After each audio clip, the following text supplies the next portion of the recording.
Yeah, he needs glasses. Yeah, I need Hide them eyes. Yeah, I didn't eat any medibles, so I should probably get some glasses. Well, yeah, the first night that Tony came on here, he didn't need fucking glasses. he had a motherfucking disguise. That son of a bitch was high as a fucking kite. I was pissed off. I was like, I want to get that fucking high. Right? Everybody were playing on Sunday night.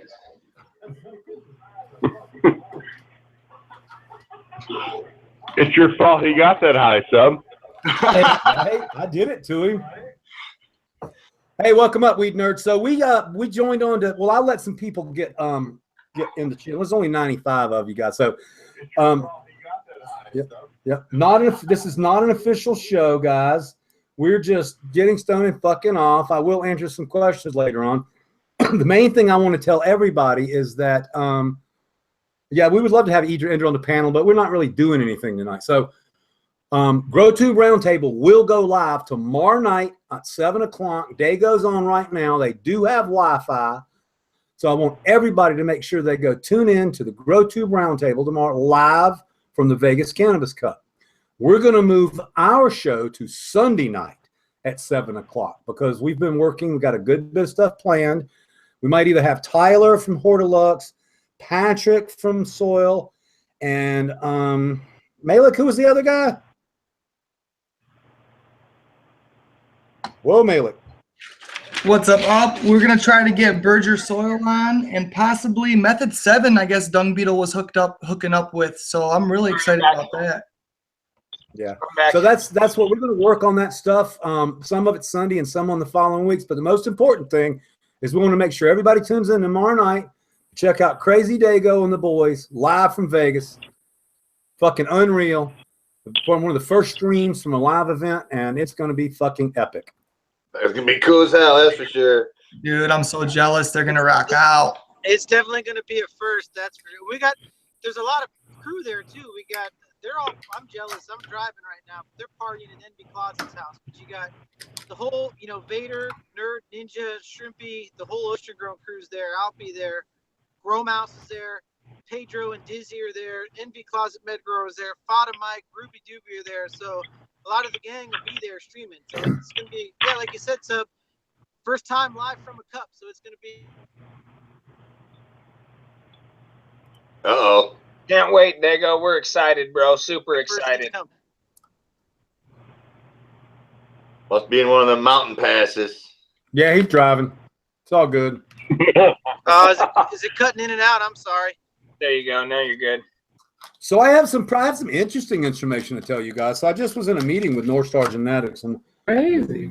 So North Star Genetics has their location is actually on a location where they can get a tier if they're available. Now, at the meeting we had, we actually went over it again, and they are prepared to buy a tier. He lives in agricultural property, so he can actually run there, but they don't have a tier permit ready yet. But I just want you to know that I did a handshake deal with them, and they're going to continue to produce seeds for us. And if anything happens in 2018, 2019 that prevents us from growing on this location and producing seeds, we already have everything set up legally and ready to rock and roll, so it won't slow down. It looks like I may be coming in the next couple of years instead of a breeder, a fucking to be Subcool. I guess Subcool's worth a fucking lot. So I guess that's the shift it's going to be. I'll be a personality, and then we're going to let other people take over the breeding for me, and kind of go from there. So we're pretty excited about it. I agree, Tony, Tony, why don't you tell them about the crosses you harvested today, the new testers? Tell us what you're bringing us from the north. Yeah, we're getting busy first thing in the morning. We're taking down a run of our new male Senior Loco. We've hit an AK-47, Bo's beautiful AK-47. Actually, she's real nice and purpley right now. Got me real excited. We got that. We got Glue 4 we hit, and then a nice Black Line Reserve by Mean Lion females. So we're really excited about that. We're going to be busy tomorrow. Hell yeah, buddy. I'm pretty excited too. Especially for that AK and that Zorilla, man. That's going to add some real stuff to the menu. Yeah, and the next run will be at the Vortex Mail. We're going to hit the AK with that. And we're also gonna hit my Island Sweet Skunk with that. So now I got a question for you, Tony, live in front of all the goddamn weed nerds. So I have that vortex that I sent you. I selected. I've run it with Kaboom. It is the vortex we want. But you know, Duke just sent me that fucking vortex that he pulled out of 1,000 fucking males. So what are you thinking? I'll take them both. I knew that's what you were gonna fucking say. All right, let me get it rooted and we'll get it done. And you know what? Don't hold me to it, but we may send you some other stuff to get done. Right on. I'd love a cut. I don't know how I'm gonna fucking room to make Romulan. So we'll see what's going on. The Joe Pine's awesome. You know, we've talked about the Joe Pine, so I know you want it. Well, you can have it no matter what, but then we'll decide whether you breed with it. I got a love for pinene. I That's understand. as far as I'm gonna go with that discussion. It makes really good fucking hash too. So I want to tell the weed nerds, kind of a little disappointed. Skunksworks texted me today, and I was just checking with him. So I thought he was going to stop by today with all that blood wreck rosin, and basically when he went to wash it, the heads just dissolve. So apparently some strains, they don't get a really nice head on them, and when you try to wash them, they just dissolve. He said they just smeared. So the one bag he tested on it, it didn't come out really good. So he's just going to fucking dry it and blast it all. So as far as economics, I'm not going to lose money from growing 4 giant plants and give them a little bit of money, but I mean, it'll make enough shatter to where he gets a piece and I get a piece. But damn sure not going to run that fucking blood wrecking quadrant again. I mean, didn't yield on us, and then it's giving us trouble making hash. So a lot of times when I tell you guys that mother plants are mother plants for a reason, and we use them to create something better. A lot of times people email me and they're like, "Hey man, I want to get a cut of the mom." And I go, "Well, no, you don't, because we made it fucking better. That's the whole point." You guys, if you ever smoked the orange velvet, you would freak out. It tastes like oranges. It's like 12% potency. It doesn't have resin on it. The fan leaves don't have any damn resin on it. All you get out of it is this mouthful of oranges. But it carries the terpenes with it when you breed with it. So when you breed with orange velvet, whether it be Jack the Ripper or Space Queen or something else, you end up with a more potent strain with more resin. And the OV is just like orange flavoring. The same thing with their Tangy. The Tangy is made the same way. That fucking Calio male is not very potent, and they take and cross onto it and create something new. That's my rant on oranges tonight.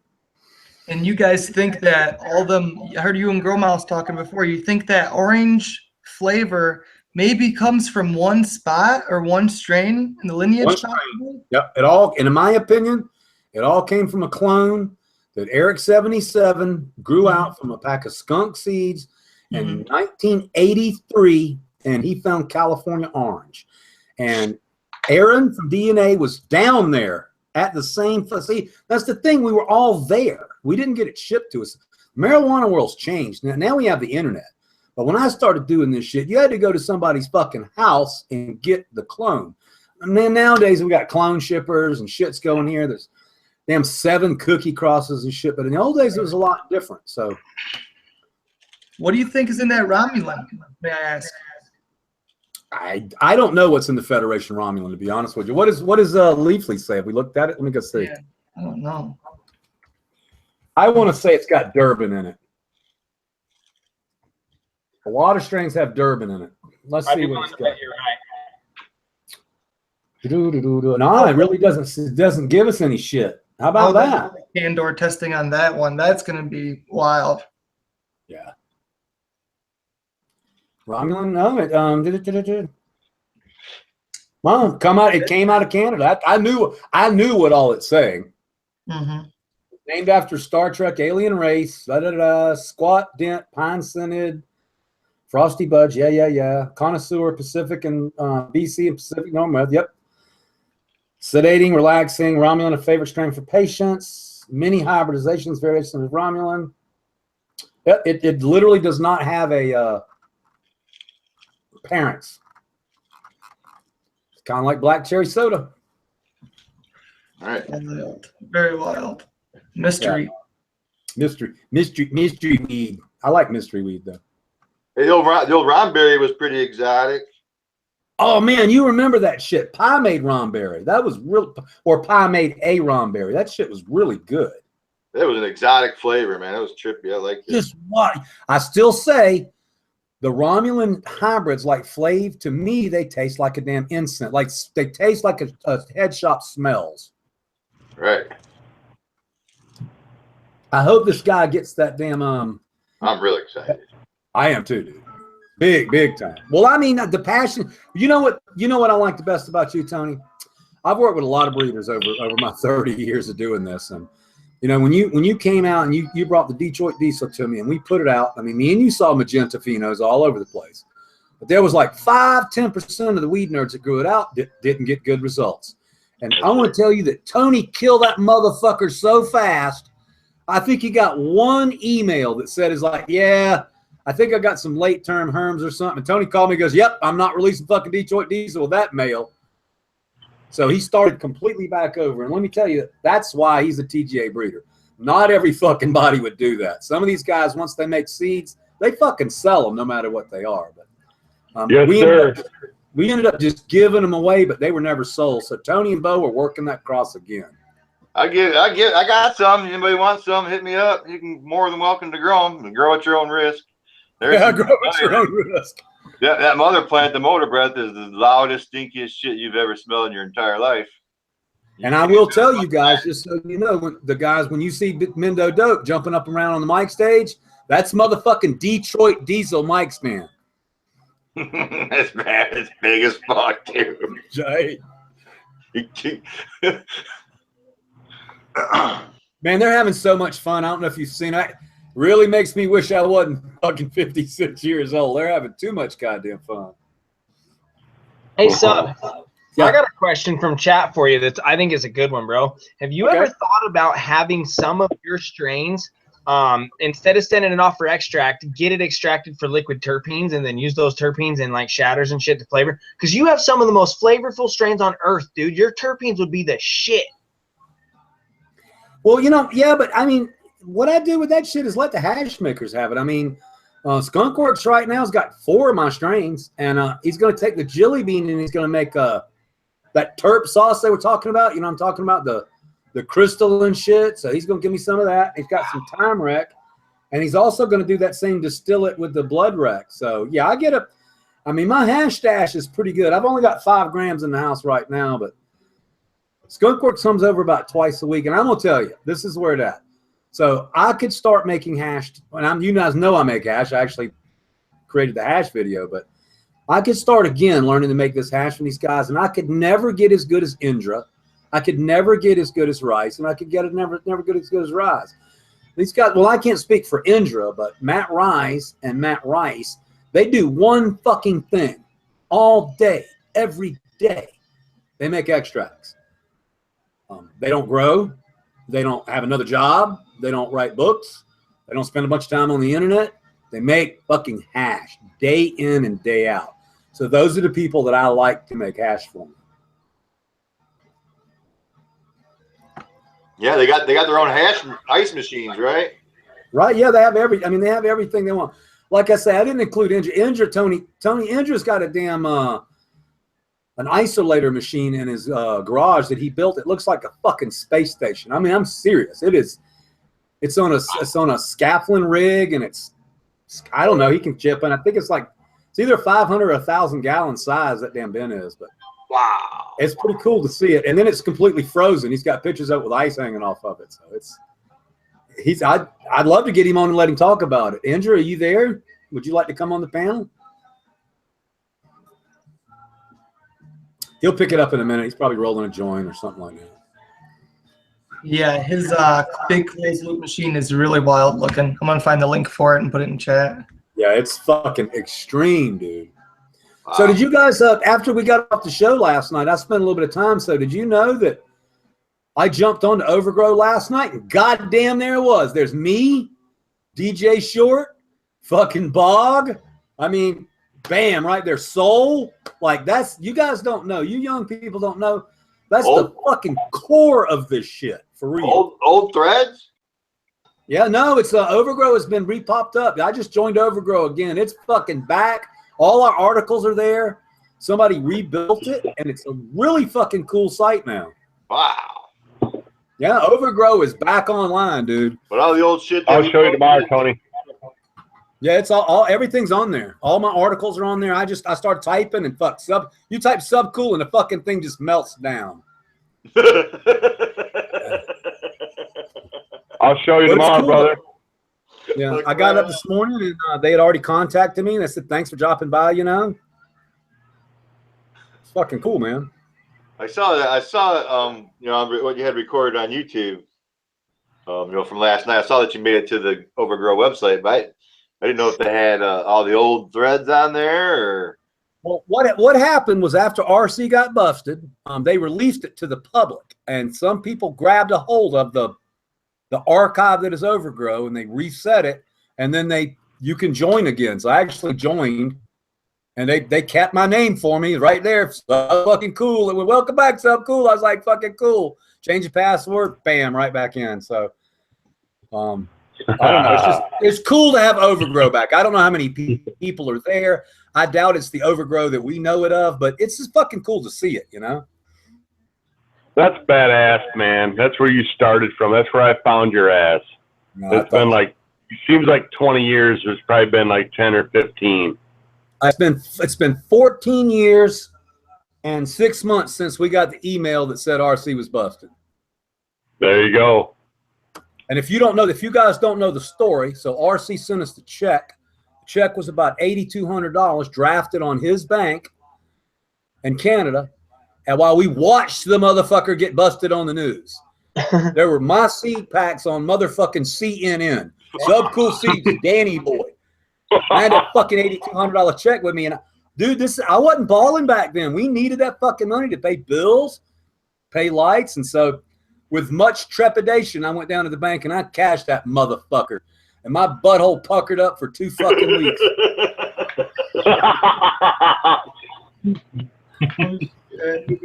But I mean, we didn't, imagine just being in that situation. You don't want to cash the check, but it's fucking $8,000 that you need to spend. You with me? Yeah, oh, yeah. Yeah. And nobody ever got in trouble. RC got 2 years probation. And all of that fucking bullshit, and all they did was keep his gold bricks. That's it. That's what they did. They kept his gold fucking bricks. That was in Canada, right? Yeah, yeah. Yeah, that's the bonus. Sounds like of I got being in another Canada. form to They're join. really friendly. Yeah, they're well. I'll tell you. I mean, I give them shit, but no, Canadian jail, Canadian cops compared to American cops is a fucking different game. Let me tell you. Damn right, brother. Okay, I so got pass them. Go ahead, brother.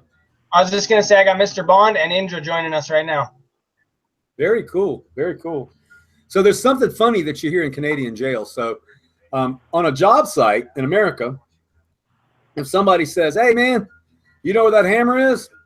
And on American job sites, pretty common for somebody to say, "Check your ass, motherfucker," or something like that. It's just common kind of, construction set. If it was Well, up there, in Canada, they call your asshole the hoop. So in Canada, when you bring weed into the jail, it's called hooping it. That means sticking it in your ass. So it's pretty common to hear somebody say, "Check your hoop, fuck." So that's Canadian for look in your ass, buddy. That's fucked up. I know. Canadian jail was like scout camp. It really was weird. These are cool people, they call each other guy and friend. Just like They South do. Park, Now, which is funny.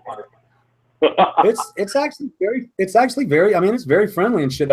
The only thing I have to bitch about Canadian jail was we got stoned in jail. Now, if you're getting stoned in jail for being stoned, that is some fucking stupid fucking shit.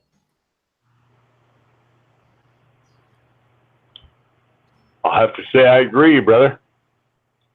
Now, it was a little teeny joint. I got to tell you, a little teeny joint for a whole bundle of tobacco. So we re-rolled it. I don't know if you remember these little things. Bo might remember it. Tony, they used to make these little things called smoking monkeys in the dime store. You put this little cigarette in his mouth and he puffed. That was about the size of the damn joint. It was about half the size of a toothpick, but I hadn't got high in like 12 months. I got 2 hits and the homie I was with, he got 2 hits. I went back to the cell and put my Walkman on some Nickelback, and I was happy as a fucking bug in shit, dude.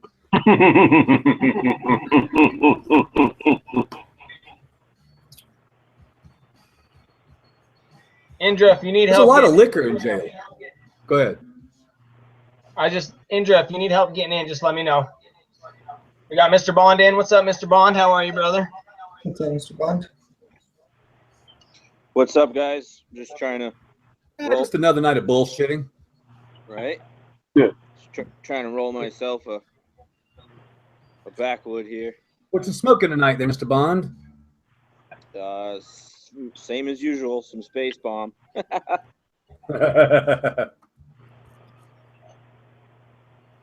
Can you What's still the hear me, profile? Sub? Can everybody still hear me? Yeah. Yo, I can't see anybody. I'm trying to figure out what the hell I did wrong. Yeah, I don't see you turned your cam off or some shit. I don't know what you did. I tried to mute myself, and I think I turned everything off. Yeah, the if you camera- go up top, there's a video. You probably turn your video off. There's a little picture of a camera up top. Turn it back off. Yeah, it says couldn't join call. The fuck was that? I don't fucking know. Hang up and come back. Yeah, back out and try and just come back. It happened. Yeah, I'll be back. I'll be back. Oh, I've got Indra, did you Indra's get- email. I've got it now, and I see. I've got Indra's email. I've got it now. Yeah, I got it too. I sent him one already, so should have. Oh, okay, cool. He'll be in here. what's that space bomb profile like, Mr. Bond? Oh, you got Space Bomb? That's good shit. I grew that last year. It's fucking fire. Chocolate cherry. Love it. You know, it's funny when you smoke it. Sorry, you can't see my face. You're staring at my sweatshirt, but when you smoke the flower, it's really like cheese, like kind of like I can't remember his name. He was in here last night. He's got the big goatee like me. I really meant what I said. You guys mean so much to me. Tricky Yeah, D Labs. Comes over tomorrow morning. I'd love to have him. Smoke some bonds with him. Rock out. So- He's welcome to come hang out. But when you smoke the hash, it's very lime. You know, like So Sprite. your Bond, your pheno's different than mine though. So just so you know. I mean, it Oh, looks the same, but you've smoked my Space Bomb. My Space Bomb tastes like rotten Gerber peaches and cherries. So lime's very, very different. That sounds horrible.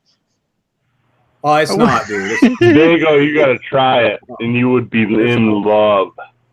Yeah, it's I'm down. it's- I'm I down. mean, it's like- look, you ever got something stinky on your finger, but it's like stinky in a good way, and you can't stop smelling it, even though it stinks? That's fucking Yeah. Space Bomb. It That's is. I know what you mean. You know, it's like, that's nasty. That's nasty. That's nasty. I don't. Yeah, that's how mine is in the flower form. But for some reason when I wash it and the hash, it just tastes like straight Sprite. That's Wow. crazy, man. And I actually in lavender, it's got really heavy lavender tones to it. Yeah, I'm so fucking stoked. And by the way, what a businessman.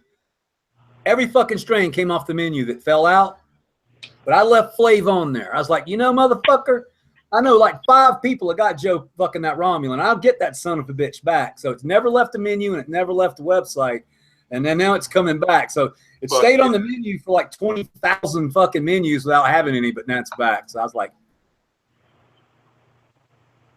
That's some exciting shit right it costs, just so you guys know, when I edit the TGA menu, it costs $400.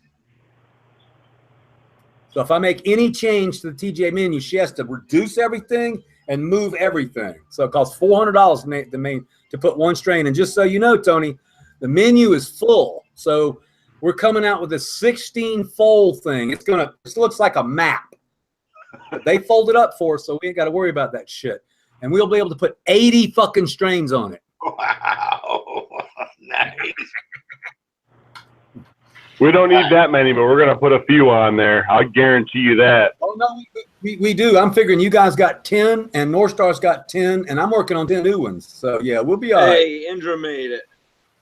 Hey, Indra, how you doing, man? Thank you for stopping by our little show.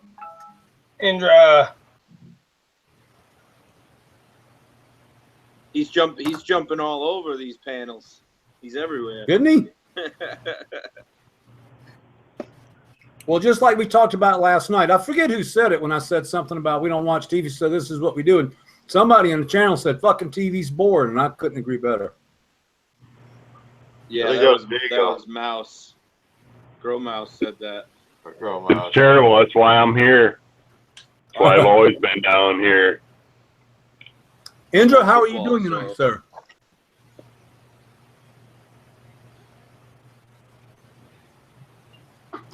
Must be working on his mic or something. What'd you find for us there, Malik?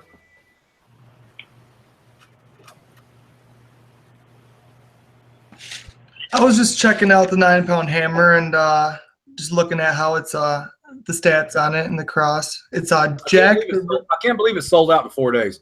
3,600 seeds in 4 days. That's not fucking around, okay? That's what's up. Yeah. Jack the Ripper, Hell's OG, and Blueberry Crossed, and it's an 80% indica. And the pheno I have finishes in 60 days on the dot. It's a good producer. Yeah, 725 packs in 4 days. Fuck yeah. I think Tony got fucking a quarter of them, just so you know. I'm serious. I think you got like 150 fucking packs or something like that. Well, there's a lot of nerds over here in the Midwest, so. I know it, brother. 600 seeds. 600? Yeah, there you go. See. Andrew, we see you. Just can't hear you. Can you hear me? There you go. Hello, my friend. How are you doing? We're doing good. We're very honored that you stopped by our little show. Thank you very much for spending Friday afternoon with us. My pleasure. You'll find out that our show is pretty casual during the week. On the weekends, it gets more pro. But basically, what we just do is we're all sitting around getting high by ourselves. So we all just kind of figured out we'd all get high with each other. So welcome to my living room. My favorite. Right.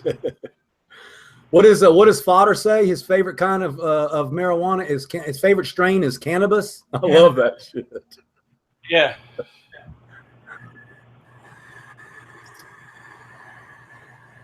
Indra, am I mistaken? When I look at pictures of your system, Indra, am I mistaken in saying that whole thing is covered in ice? Is that building refrigerated? Say that again now. So I saw pictures of your giant machine, and unless I'm crazy, it looks like it has ice on it. Is it in a refrigerated building? Oh, okay. No, it's not ice. It's just shiny. Okay. It's electrocoated. When they electrocoat them, they dip it in a tank of electroplating solution, and they leach some of the stainless steel out, and then they coat it back on as a mirror finish. I got you. How big is that unit that you run, if you don't mind us asking? That particular one will extract 2,500 kilos every 2 hours. So I told you he had a fucking big dick, okay? 2,000 kilos. 2,500. Is anybody dropping off 2,500 kilos to you to get washed? Well, yeah, not pot yet, because of course it's in northwest Kansas, right across the border from Colorado. However, in the past, we're in an area where there is literally 20 square miles of ditchweed growing all around the reservoir, all around the roads in the middle of Kansas. And there's been a couple times when we went out and hacked down 300 or 400 pounds and threw it in it just to see what kind of material was going to come out of the ditchweed. And because of that, the next time I went to Amsterdam, I bought a bunch of male pollen and brought it back and dusted all of the ditchweed in the area with the male pollen. And 4 years later, you're actually starting to get some good buds out of there, but I don't live there anymore. That's great work, man. That's brilliant. Basically, everybody in that area now is testing the ditchweed, and they're going, man, this got really good in the last 5 years. And they need that in Kansas, you know. So Fuck yeah, they do. They need that everywhere. yeah, it's just that Kansas is particularly behind the times on that. I mean, if they find a seed in your car in Kansas, you know, they want to stuff you in the state jail making cotton gloves. That's fucked up. Yeah. Yeah, that's why I left. But in any case, we also build up to 5,000 kilogram extractors.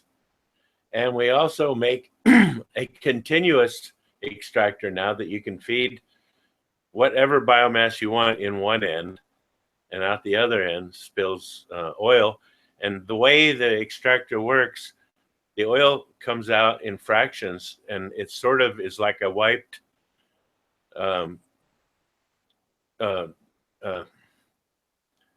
molecular still that has a wiped film evaporator in it.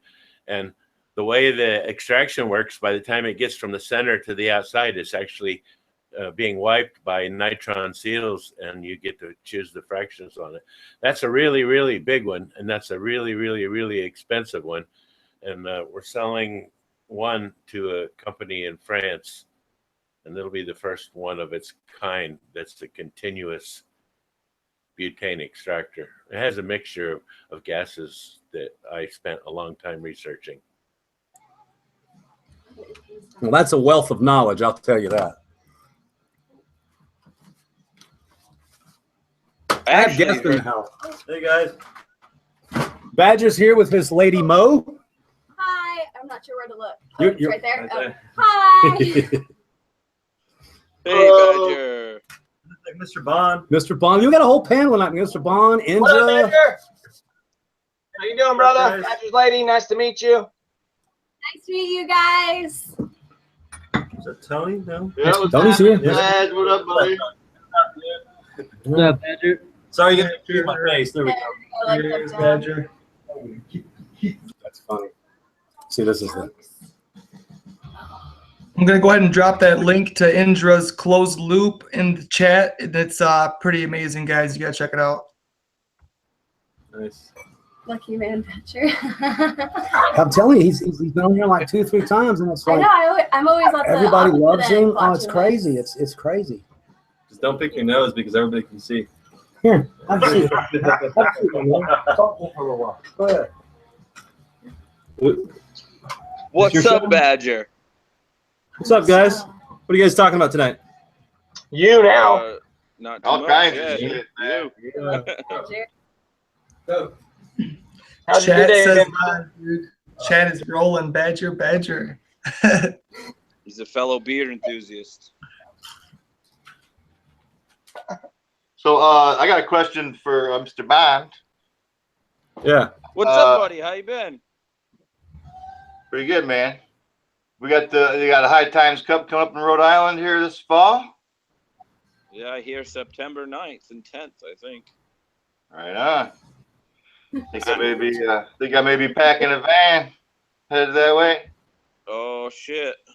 Yeah, might have to put up a booth, I think. Oh, yeah. Oh, yeah. I would hold off on making any plans until you hear something solid, just because Right I've heard some shitty rumors. Same thing as they're gonna do in Vegas or whatever. There's they're cracking down on it again. So Right on. The ones here in Clio in Michigan, I usually bought my booth about 30 days in advance, not before that. I knew it was yeah, pretty sure going to go down. I'll tell you the first cup I went to, like I said the other night, in 2013, we booked our flights, I'm gonna give your command center tickets, and everything. Bro, you're good. It is a command center. And Right. It's like use the force. they ended up changing it on us. Is this your show or is this somebody else's? My show. Okay. I like it. Right on. Well, We're gonna, hopefully everything works out all right, and we'll be able to make it out there and get a booth set up and get everybody some beans out that way. Fuck yeah, brother. so the Well, deal, we figured out that this is like most of these people are my age, growing pot and everything, and Uh-huh. We just don't watch TV. So Same here. this is like Entertainment. well, it's Socialization. yeah. Exactly. And then the other thing we found out because I Instead of run my show like Netflix and chill, it's YouTube live. And Hot mic. Hot mic. Hot mic. Hot mic. Hot mic. Well, that's for reruns. I stay up all night. So we've been up in the channel till 3:30. Like I'm passed out right there.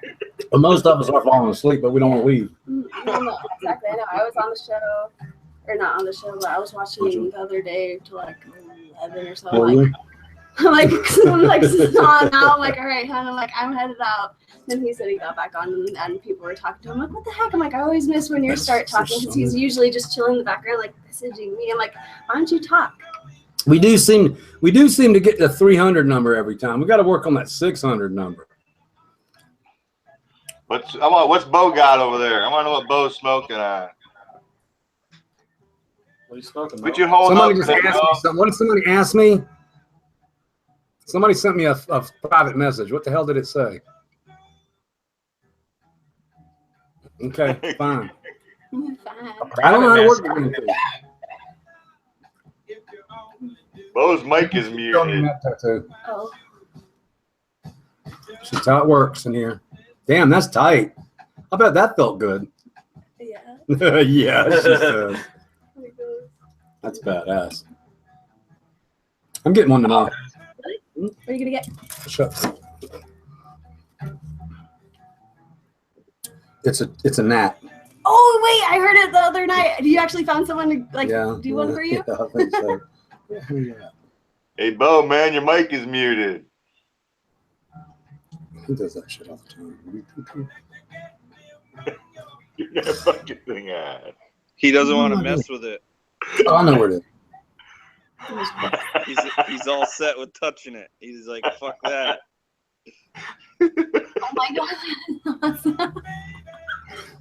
They like weed too. That is awesome. Is that fucking sick? Where are you gonna get it? Right there. That's fucking sick, isn't it? I can't wait. That And I is have 3 awesome. people making them for me, so Uh-huh. but that's the one I like. That's sweet. Sorry, we were looking at the gnat. the gnat tattoo that's going on my body tomorrow. Y'all want to see it? You probably can't see it, but anyway. Yeah, I'll show, let's see it. I'll show Fuck it to yeah. you. Let me see if I can find a damn thing. Oh. Oh snap! Oh, snap. That's sick. I think so sweet. It's gonna look so badass. Oh, people like when I told them that you're really getting a goddamn gnat on your body. I was like, fuck yeah, I'm getting a gnat. All I do is fight them. And by the way, Nat Nix is next. I realize it's probably a waste of fucking trouble, but I'm gonna go get Nat Nix now. Tired of it. Everybody seems to be suffering from gnats, Indra. It's not something that takes out your garden or anything like that. And just a little bit of maintenance, you know, it's not some big deal, but you can't get rid of them. Go ahead. Are you going to get a tattoo of that? Absolutely, Because- tomorrow afternoon. Who's doing it? Listen, you should give me that drawing, and I'll let my wife return it to you in color. She's an extraordinary painter. I don't know if you've ever Okay. seen any of her art. You know, I've seen just a little bit. Yeah. As soon as he's going to send me the main version of it tonight, and I'll pop it to you. I just wanted Toby, some can you ink. hear? Yeah, I wanted some ink, and I couldn't figure out what I wanted. And then we've been talking about fucking fungus gnats for 5 days. And okay, no problem. Make yourself at home, guys. So anyway, somebody drew it up, and that's what I'm going to get. 2 other people are going to do it too. But the truth is, I just want some damn ink. So I'm going to go get some ink.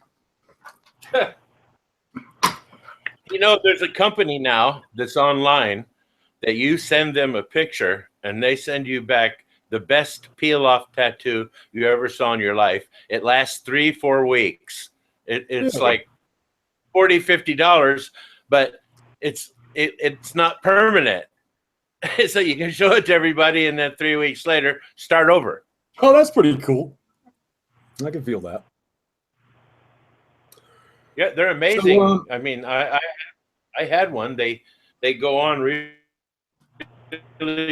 well. Everybody thought it was a real tattoo. I'll send you the link for them. Oh, cool.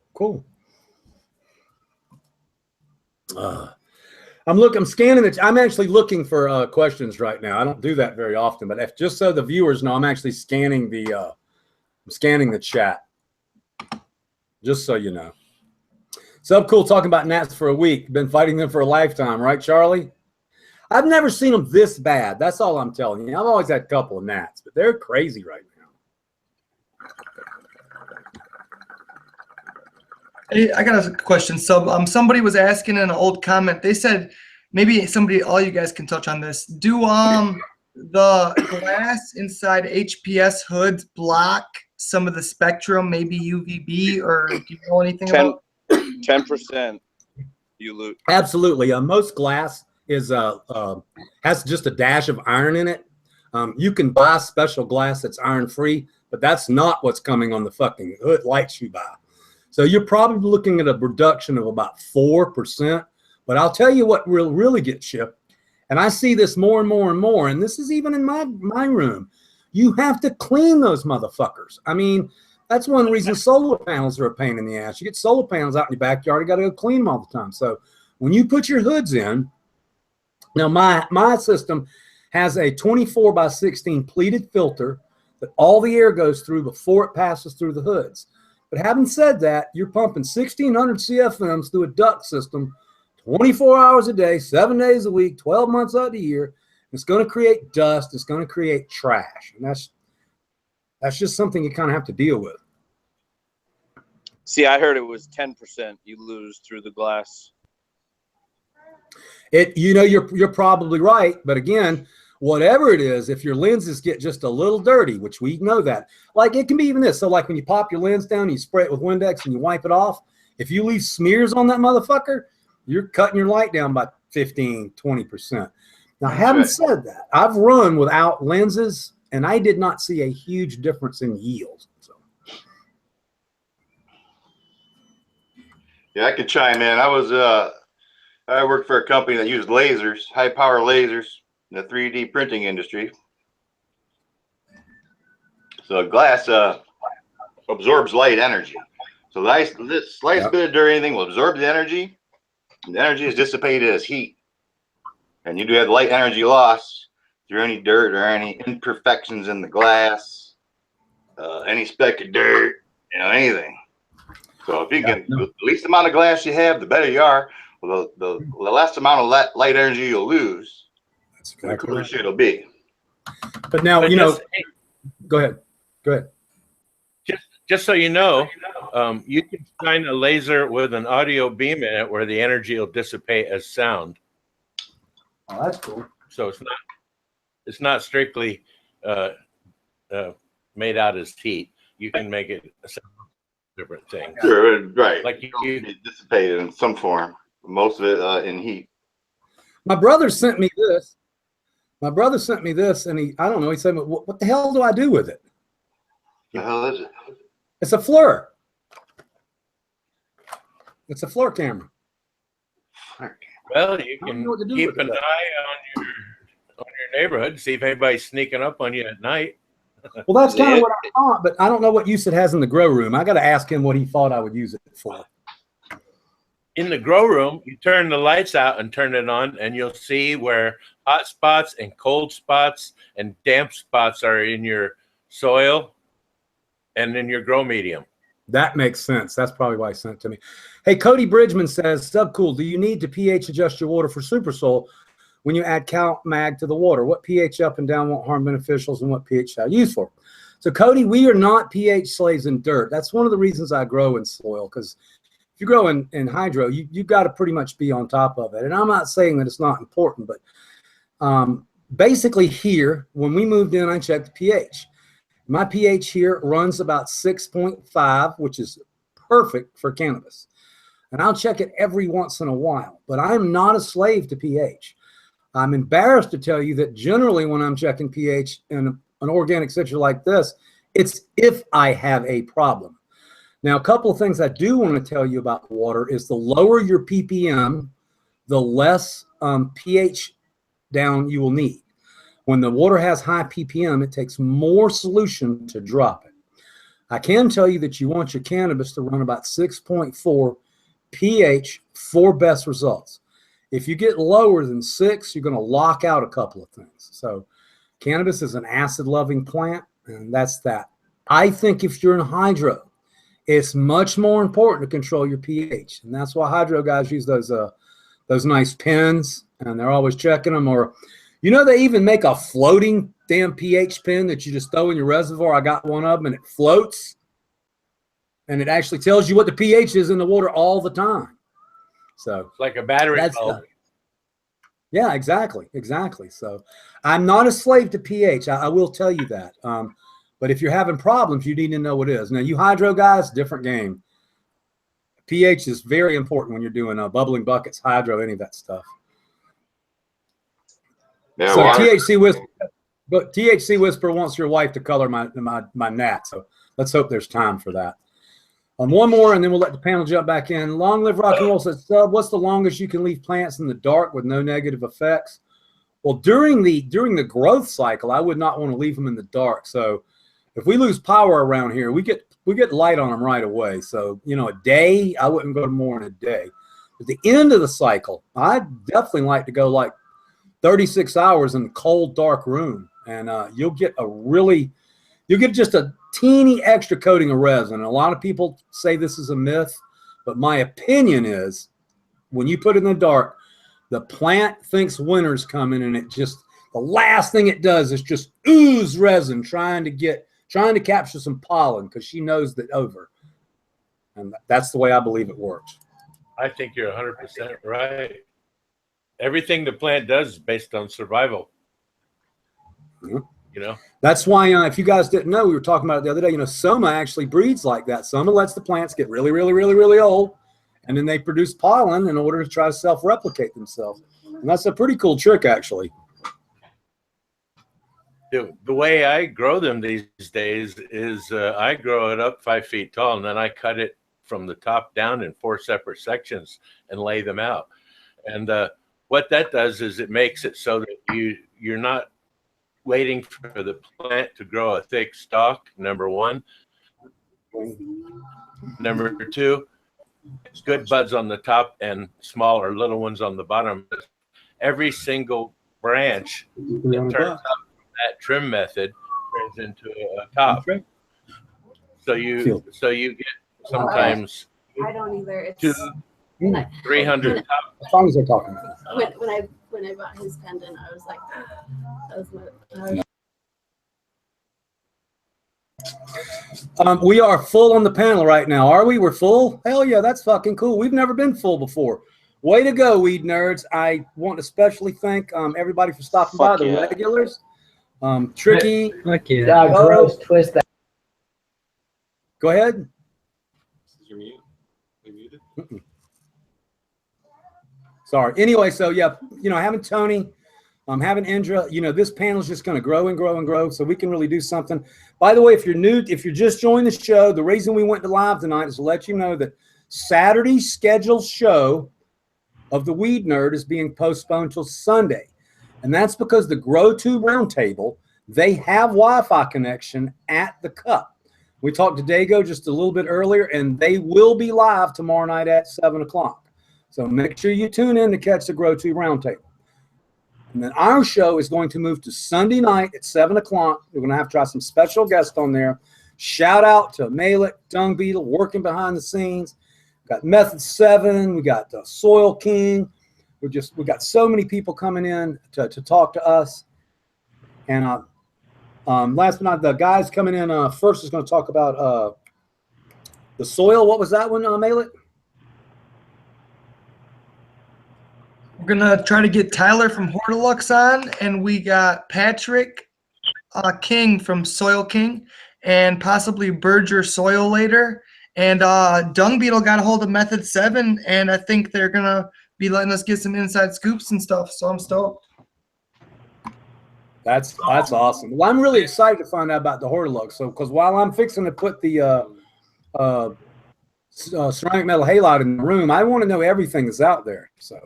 Yeah, and I I got some inside info today as well for you nerds. Method 7 went ahead and shot me some spreadsheets and some information on their technology, and we have some background info on how those things work and what they do and exactly how they help your eyes in the whole nine. So we'll get real deep into that for you guys and teach you why they're a benefit in the whole nine. Dude, that's fucking awesome. I'm really proud of what we put together in just a couple of weeks here, guy. I got to tell you, I'm very proud. So thank everyone.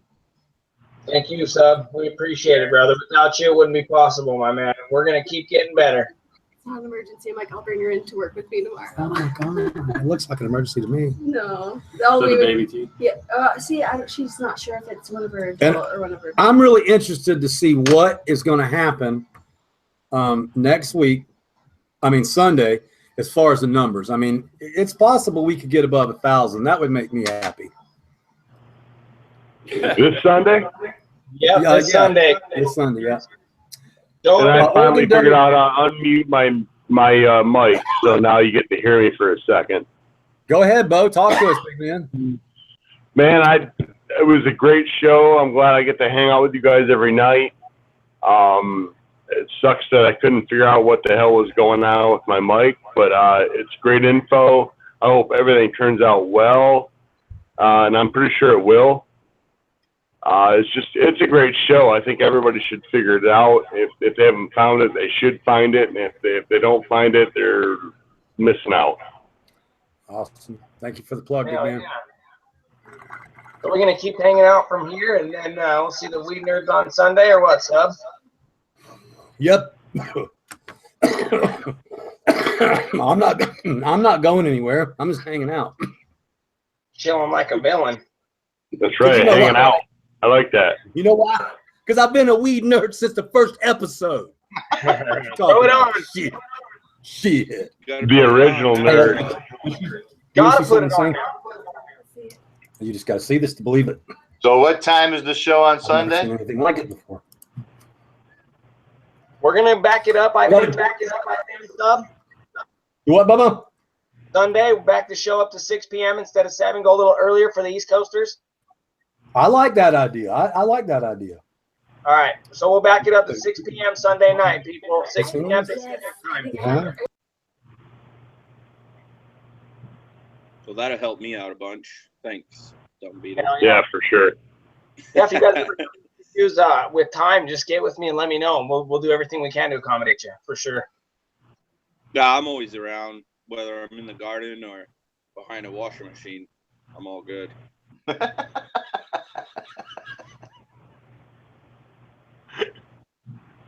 So what's up, panel? How y'all doing tonight? I haven't had a chance to say hi to everybody yet. How's everybody doing? It's Chicky. It's Tricky. What up, Tricky? How you doing tonight, big guy? What's going on, Sub? How you doing, brother? I'm good. I'm doing good. I'm kicking it with Badger and his ladies. First time I ever met her. It's kind of nice. And she comes right up and jumps on the damn weed nerd. How about that? I think she might be one of us. Yeah, right. What did you do today, Tricky? How was your day? That's a different pretty good. experience for us. Yeah. What did you do today, big man? Hung out with Malik and Dung Beetle a lot today. We did a bunch of chatting today on trying to get things set up for the future and stuff. And then me and my lady just got back from having dinner. That's about it, man. Smoke up with you guys for a little while. Absolutely. Just a nice calm Friday night. So just, shout out. It's so fucking cool that we've got, we're forming a little clique here. You know, you got you guys behind the scenes trying to make the show better. I didn't ask these guys to do that. They just started doing it. I didn't ask these guys to go get the soil guy and the light. They just did it. So I am so lucky to have such a good staff. So thank you guys. Fuck yeah. Y'all want to do? Y'all want to do question stream for a minute? I'll do it. You guys, I am watching the channel now, the chat, and I will answer questions for about 15 minutes. So if you've asked a question and nobody's answered, I am actually watching the chat right now. Hey guys, go ahead. Weed Nerd World, I kind of got an off-the-wall question. Can anybody explain to me what the hell is up with this free bong giveaway bullshit on Instagram? Why do these guys always send requests? What is that shit? Bong giveaway, like block. Dude, yes. Block? I've been getting Okay. a whole bunch of that too. Block, block, block, block, block. I love it, Bub. Every time I put a post, it's like some Chinese or Japanese thing that won't want me to, won't followers. See, no, I get a lot of It's always the I other get a one. lot of random porn too. Oh, you like, do? Yes, like the ones That's that are like, weird. oh, like follow me or follow my site. And I go and I'm like, I don't want to. No, No, like, fuck that. no. No, it's weird. And like I say, Indra, you're gonna laugh on this. So somehow, in all my travels and working lately, I missed flat earthers. I was unaware of it until 2 days ago. And so they're like, sub, you don't even want to Google that. hard on that ever since too. It makes my fucking head hurt, okay? Just the more I think about it, the more my fucking head hurts. They don't believe, obviously they don't believe in fucking space missions either, because the space missions tells us fucking planets round. I'm telling you, the more I talk about it, I just Oh yeah, the space stations are a complete hoax as far as they're concerned. That's just drawings that we make. fucking stupid. Jesus. It will make your brain itch if it doesn't hurt. God, no. I mean, those are the same I guys. haven't got into the part where they get into the map of the globe and how flight times don't make sense on a round globe, but they make sense on a flat Earth. Let me find this shit. No, I gotta find a picture of this shit, because this is the shit. This is what made me die laughing last night. Pictures I showed you guys. The fucking pictures. Okay, I want you guys to see what they think the fucking Earth looks like now. You got to see this. This is what the fucking planet Earth looks like, okay? Are you fucking Where's kidding the turtle? Seems Where's reasonable. the turtle? I mean, fuck. Seems reasonable. That explains the horizon line thing, though. I mean, at least they're with us on the whole you fucking Earth curvature shit. Good God. Oh yeah, okay. This one's got a Earth curve, so that's how they get away with that controversy. Right? Oh yeah, the Where's curve of the Earth. Oh yeah, well it's just slightly curved. Jesus Christ, people. Yeah, you're still fucking retarded, especially if that's how you try to justify it. Oh, sorry. I've actually sailed off the end of it. Oh no, I got another one. I got another one. You got to see this shit, okay? I got a fucking another The one. best part is, like, if you went to China, you would just fall off the Earth. Here you go. I've fallen There off you it. go. Oh fuck! Get out of here!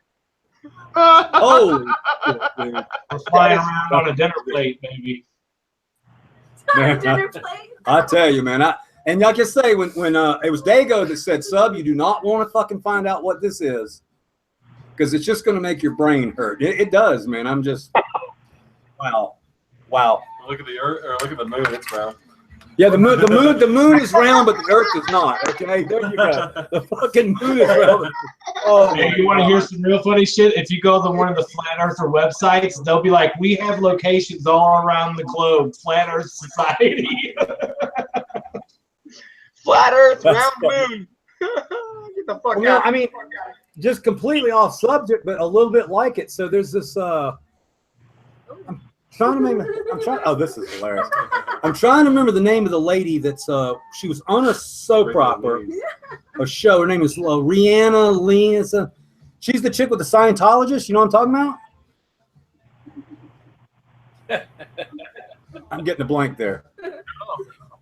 She's got a show and she basically uncovers the Scientologists, and they chase her down the fucking street and shit. I mean, it's pretty crazy. Oh, Leah Remini? That show, yeah, that show. Yeah, I knew you were talking about. I was thinking of that shit. Dude, it's fucked up. The Scientology, I had no idea they were that fucking crazy. I mean, I knew it was weird, but I didn't understand like that they kidnap people, and I mean, it's fucking weird. Wait, Sub, as your producer, I got to tell you to stop, dude. They're probably going to blow our fucking chat room up or something, yo. They're that crazy. Okay, I'll stop, producer. You're right. I'll stop. You know, I was around when in Hollywood when they first appeared on the street corner with the tin can, and you could sit down at a card table on the sidewalk in Hollywood right by a star, and they would put you through the question and answer routine, and then try to get you to join Scientology. And their big building, the first one that they got, was just previous to the time that they got it, full of speed freaks and dope dealers, and it took them forever to clear it out so that they could get in it, because they actually had to go in with the police to get the dealers out because they were so paranoid they were shooting through the door. It was a big thing in Hollywood around that time. But the Scientology people have always been pulling crazy crap. I thought Christians were fucking nuts until I grew up. L. Ron Yeah, Hubbard, literally. who wrote literally science fiction novels, started it. Well, I like his writing, but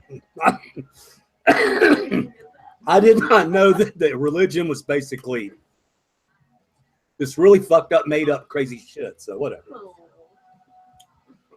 Yeah, it's somebody on another planet with a bunch of wives. Sounds to me like the usual Muslim dream. You know, I'll get 70 virgins or something like that on another planet, but not here. Yeah, but do they specify that they're girl virgins?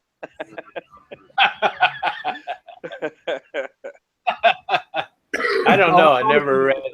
I promise I would answer the question. Oh, so now, so now I'm gonna really get my ass in trouble. So I was hanging out with Jenny Norstar today, and Chef Joel, and we went to Olive Garden, ate my favorite place to eat salad, and we were talking about the video that Cali Outdoor put up, and I thought that it was about the seeds that look like shit. I never understand all the memes about Gage Green. Was the Cali Outdoor dude is picking on Gage Green for being a flat earther. I missed that like the whole time. I missed it with the flat seeds and shit. You guys know what I'm talking about, the Cali Outdoor guy, right? Is everybody aware of what I'm talking about? Yeah. I've seen him around. I know he makes. He's a, I mean, basically he's a, I don't know if troll's the word or not. He basically spends all his day on Instagram making memes of people. So, and what I'll tell you is I texted him one day after he put up the video of Third Gen, which if you hadn't seen the video of Third Gen, is size 15 clown shoe, motherfucker. It's insane. Just fucking. Anyway. Yeah, it must be good life, huh? Yeah, I guess so.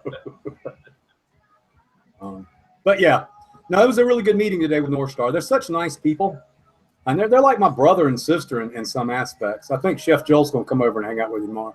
Chef Joel's like a lot of growers. He's real secluded, even though he's got a family and everything. He prefers to stay at home and grow pot. Jenny runs around and does all the other stuff with the kids and everything. But that's kind of what we figured out. We're all here at Indra last night at 12:30. There were 300 fucking people sitting here watching us do nothing.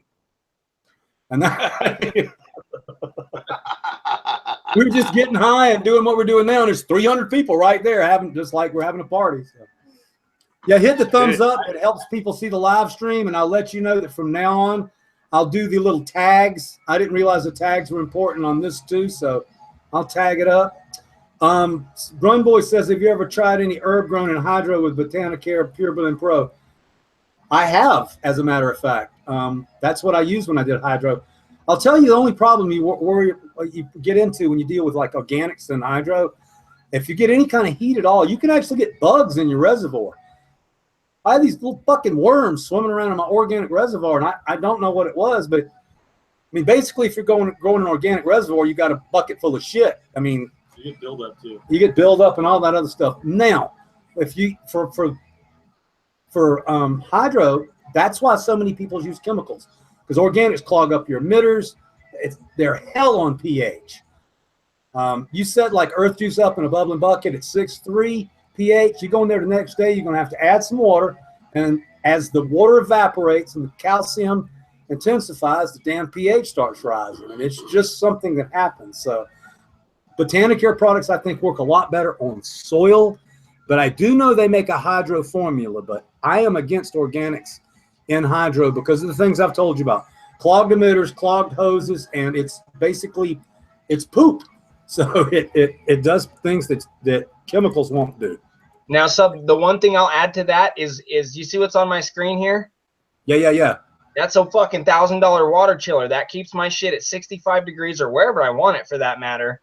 As long as I want it. And in deep water culture with the recirculating undercurrent, it allows me, because my pipes are all 2 inches big, my water all flows through a massive reservoir, and it allows me to do that organic shit that you're talking about without clogging anything up. And as a matter of fact, dude, I've got root balls that are fucking massive because I was able to do that.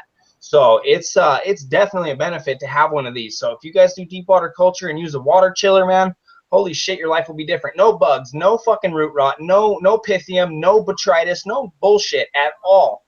Clean, smooth operation. No problems.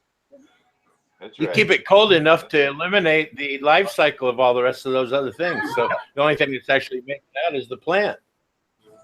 You know, it makes perfect sense. You made it too cold for algae and the rest of that stuff to exist. Yeah, you need that thing. That's an absolute must. You know, especially in the summertime.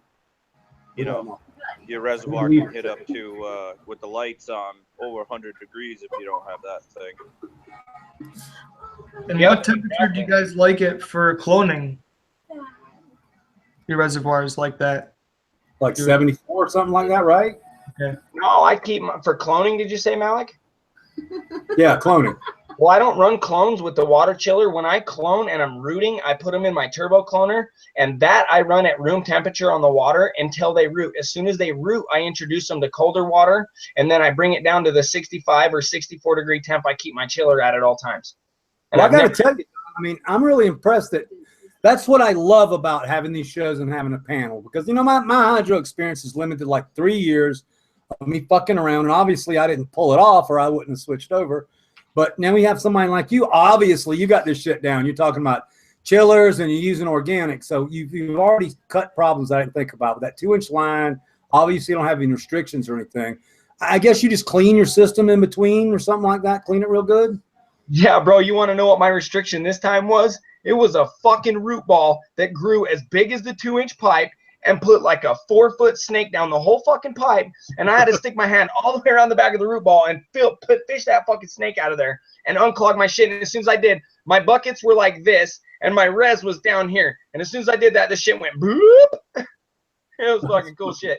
And you could tell the plants were needing it because they were, I was finding issues and I couldn't figure out why. So I went digging real deep and that's what I found. And as soon as I fucking hit it, it corrected everything. So that's really cool. So, you know, I got organics on lockdown and a couple other people here, but we obviously have trained hydro people in here. So, I mean, that just brings more to the table here for us to discuss different shows. And Indra, so this is kind of what we do. So on the GrowTube Roundtable, they have a topic. The Hash Church is just so many goddamn smart people. I mean, that thing just kind of runs itself. Here we want to just to hang out. But what we like to do is let the chat bring up topics, and like last night, if you watched the recorded show, I went fucking off on what was it? Was it cloning that I went off on? Somebody asked me a question, and I went like an hour or something. Yeah. That's really good info, and that's what the show can do. It can take something that a theme or a thread, and then the whole panel get to talk about it. I'm gonna shut up, but I gotta tell you, Rebel 99 made me laugh my ass off. He says, size 15 clown shoe full of licorice to kill gnats. No, I like this format because quite often I notice on Hash Church there's a lot of questions asked on the side that never get addressed at all. Yeah. I have my moderators, they try to pick them up for us so that when the show slows down, they can ask us. Yeah. Well, it's still a good format because it's more like being in a room with a bunch of people than being on a stage. All right, so this is one of the favorite things that we do on the show. It's time to get high with the weed nerd, and I would like to know what you're smoking.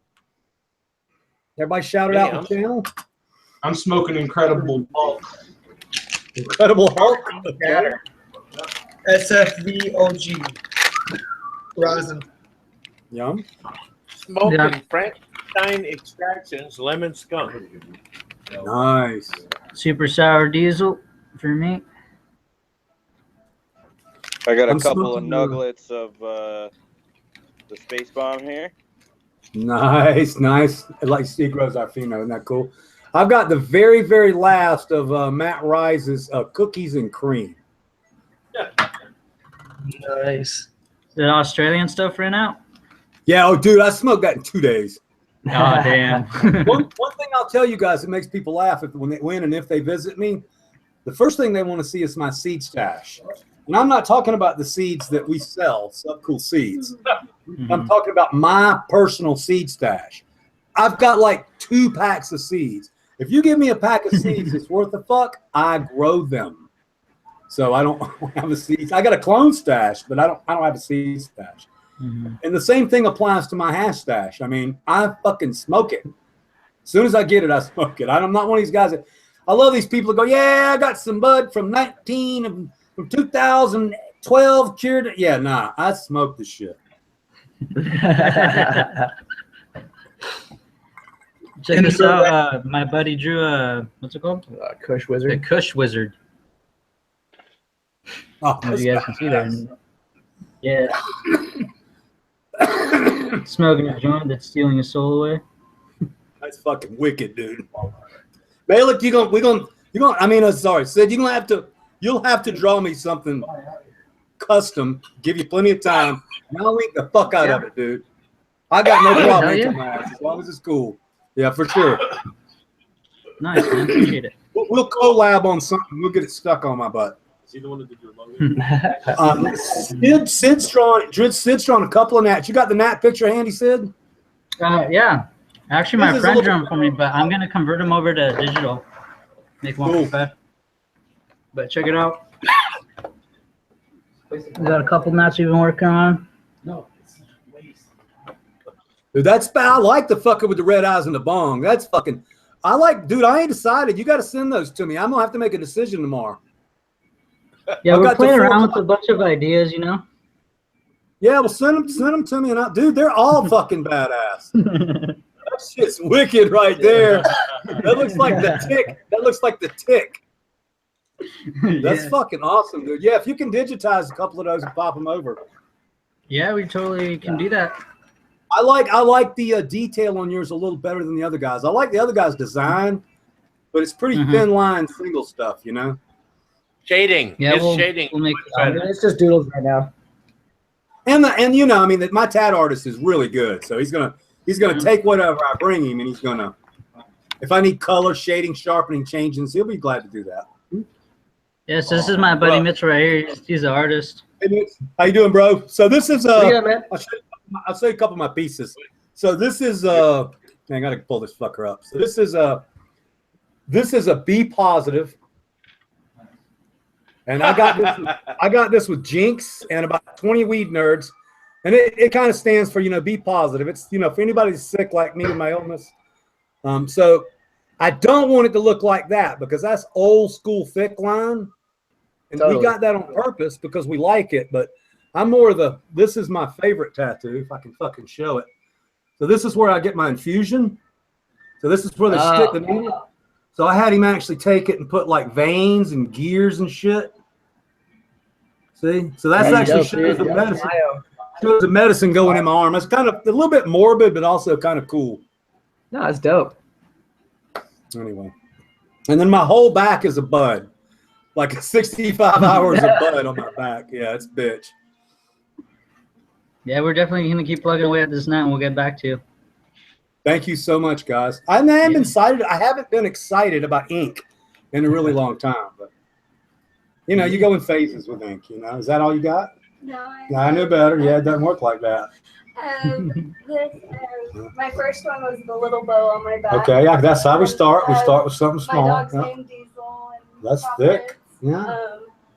I have Show us the like right here. Oh, that's sick. I have my whole. Oh, look at you go, girly. Damn. I think you broke chat. Damn, girl. Yeah. You hardcore, girl. I like that shit.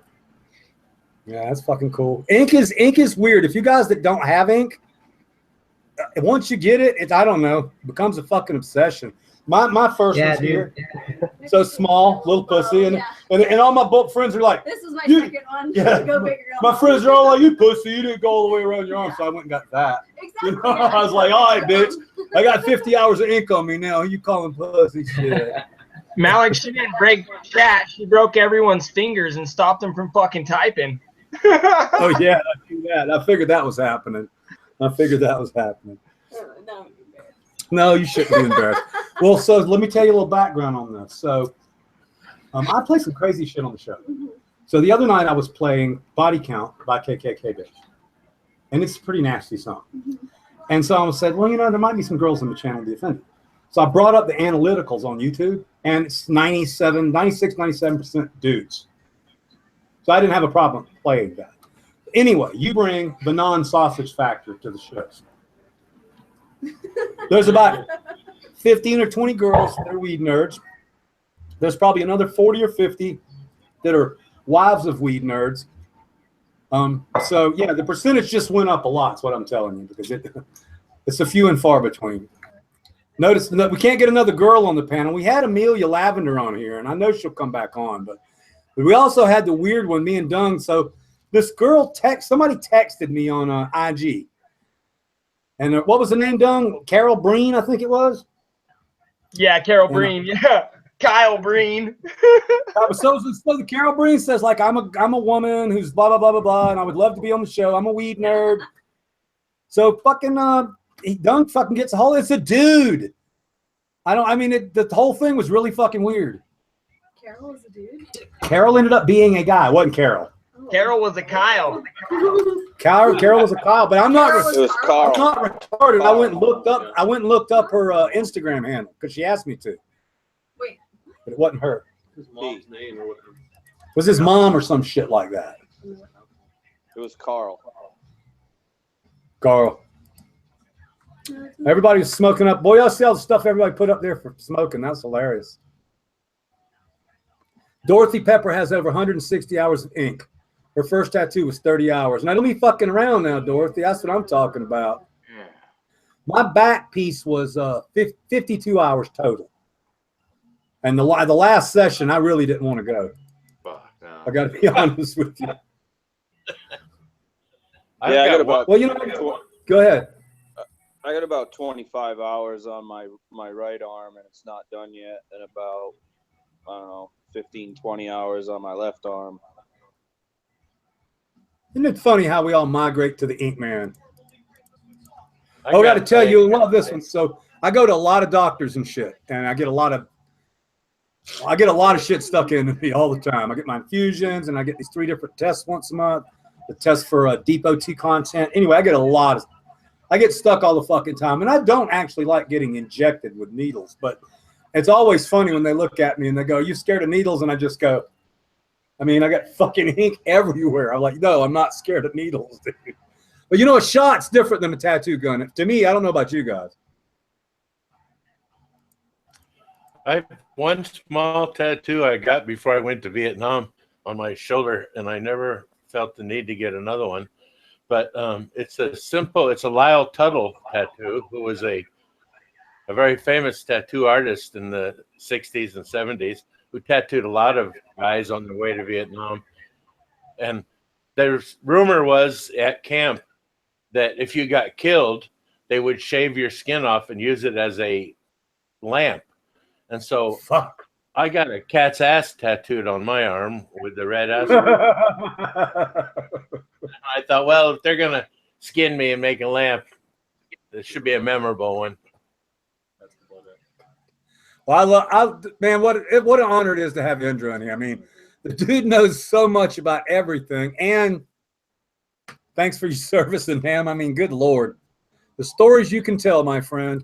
Yes, sir. Thank you very much, Indra. Yeah, they can see things on. This is the blood wreck shatter that. No, this is this Frozen. Oh, that's blood wreck Frozen. Yeah. That's the blood wreck Frozen that Matt made for me from the blood wreck, the 4 blood wrecks we took down. Yummy. That looks okay. Yeah. Full spectrum Frozen. Yeah, it looks so caught up in chat that I haven't been talking to you guys at all. I feel bad. You see this I know. here? Yeah. Oh my God. Oh, that Looks beautiful. really. Let me pull that up again. That looks. That's rosin made with no wax or fats, using my machine, which is able to absolutely controls the temperatures because it has upper and lower jackets on it, and a lot of other material that everybody leaves out of what I call the pipe bomb generation of makers. Yeah. And it gets you really get the very best extraction out of it, and at the same time you get the hydrosols and the terpenes. And some of these guys that are doing very small scale extractions don't make enough to notice that there's hydrosol mixed in with their oil, and they don't get it because the hydrosol is actually the plant water. It's the water that was mixed with the oil in the plant just a few minutes ago before you extracted it. So that's why it readily mixes with the oil in the dish. They call it sauce, but that's a misnomer. It's not sauce. It's just a hydrosol that's terpene rich. Andrew, can I ask you a question that come up on the show here a good bit? So I am smoking currently something that someone makes for me because of my lung condition. So it's frozen, but basically it's really simply makes really clean bubble hash, freeze dries it to turn it into bubble, and then he presses little small amounts to turn it into this. It's just trichomes. That's all it is. So when you smoke it, I smoke in a little bong with a little bowl, and I use a little heating wand, and it tastes just delicious, and it gets me really high without making me cough very much. It's key. Here's the question. It leaves after you smoke it once. It starts making a liquid, the puddle. Now, we assumed that it was lipids and stuff, but he's washing almost everything out and then pressing it. If you So dabbed it, it wouldn't do that, though. if you dab it, it doesn't do it. So if you stick it back in there, it'll smoke again, but it starts losing the flavor. So what I'm assuming that's going on is in that first poke, you're kind of burning off all the terpenes. But if you don't mind, can you kind of tell us what's going on and what I'm seeing? Well, you're right. The first heat that hits it, the terpenes are gone. Right now, I've been working with a company, and we developed I call a terpene collector, our terpene harvester, that we will use in junction with my system that will constantly collect terpenes from the upper and lower chamber all the while that the system is running. And one of the things that we're finding out is right now, there's not that many terpenes that have been, although we know there's 140, nobody has successfully separated that many terpenes. And what I'm doing is putting a number of cold fingers in serial formation behind the place where I'm collecting the terpenes from, all set at different temperatures. And so I'm collecting different fractions.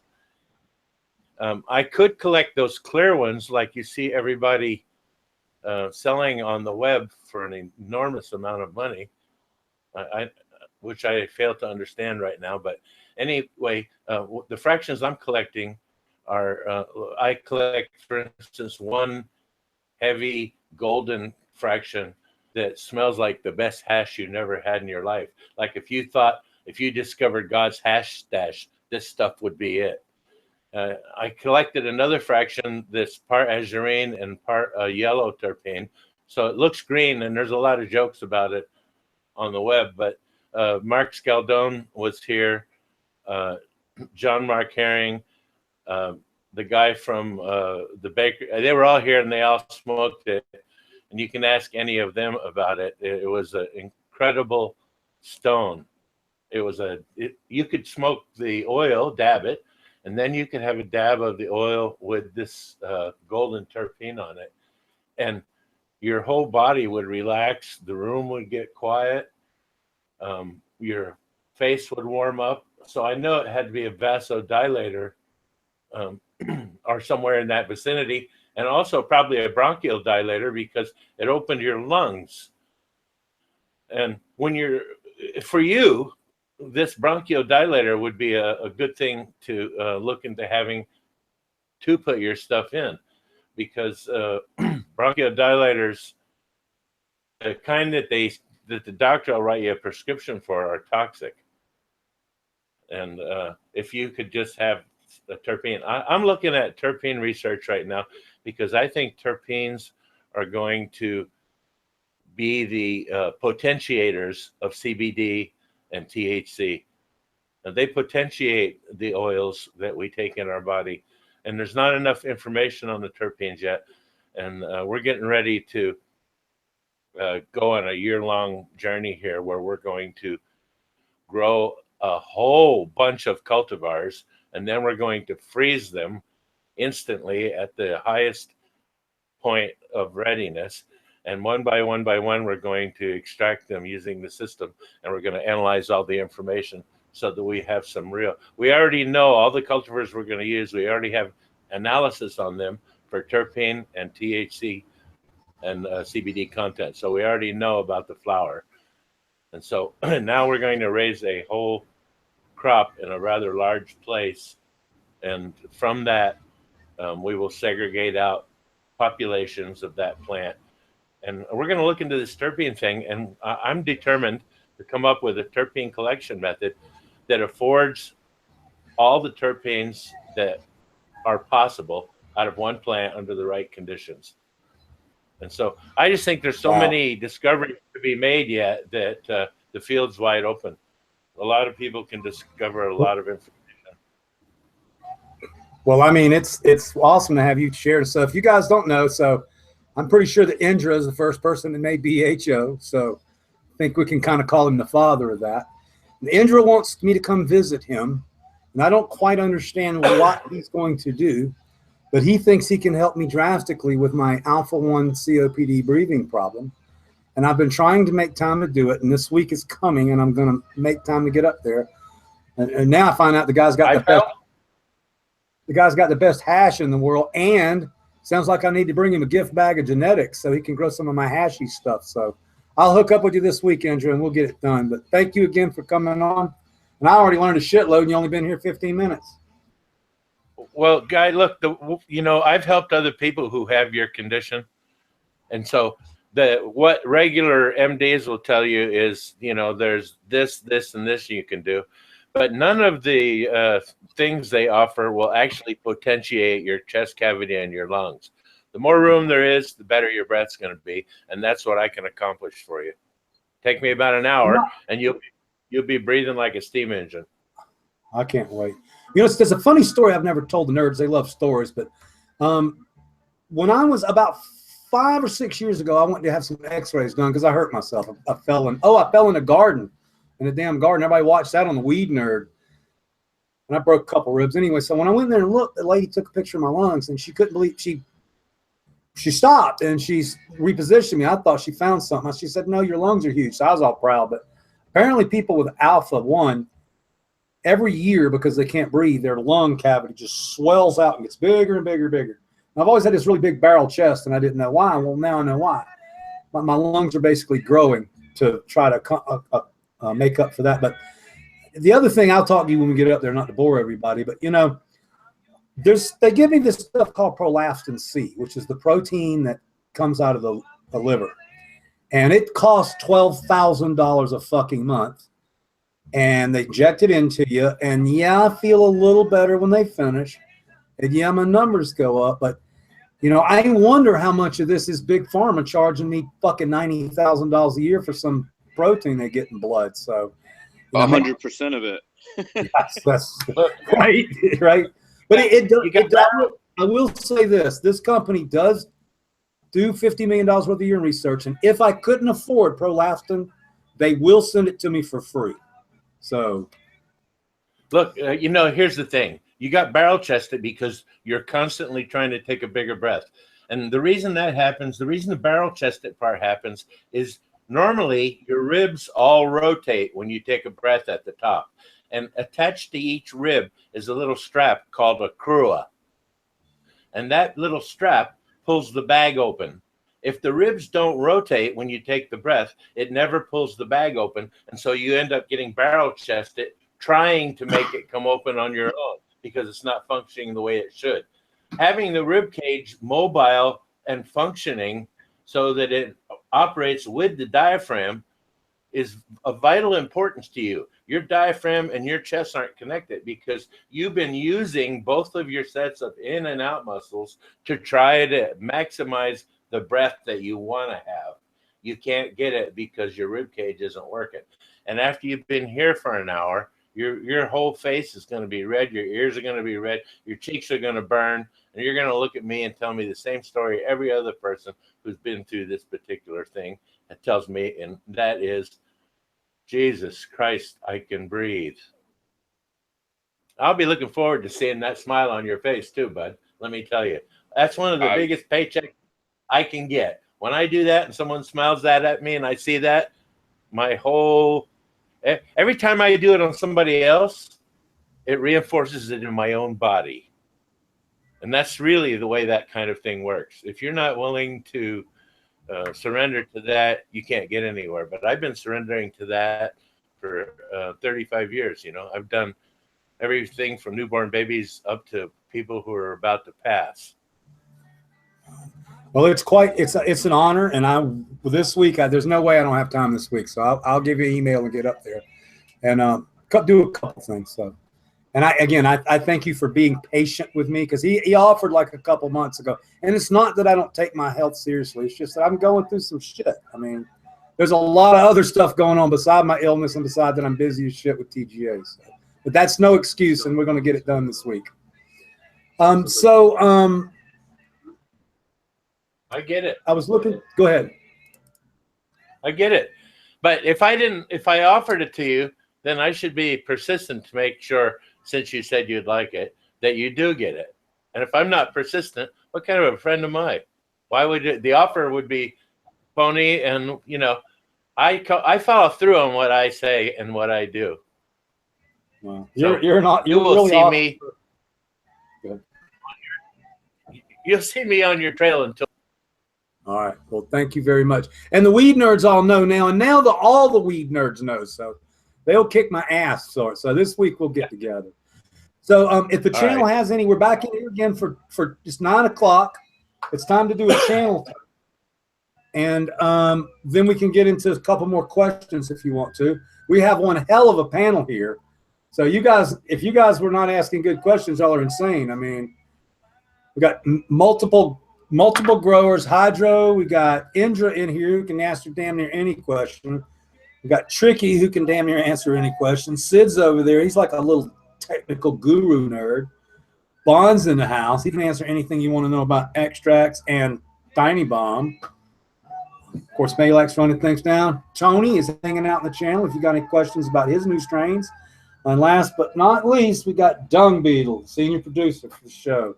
Does Mr. Bond run hydro? I think he does. Mr. Bond, how do you grow? Badger just asked. I have soil and hydro. So I have six plants in hydro that have the 6 foot centers. Each bucket, you know, from center to center, 6 foot, so I can get some pretty big plants in a relatively fast time. That's why I do it. But I'm loyal to the soil, baby. The flavor that comes from the soil is no joke. Dirt makes me squirt, man. I get you. Fuck yeah. Hey, I got to do a shout out real quick, guys, to the fucking weed nerds on Saturday night without advertising the show, without any promotion, just hanging out with my goddamn friends. We got 371 people hanging out with us. So hit that thumbs up button. Thank you guys very much for coming into my living room on Friday night. And 4 people and hate hanging us.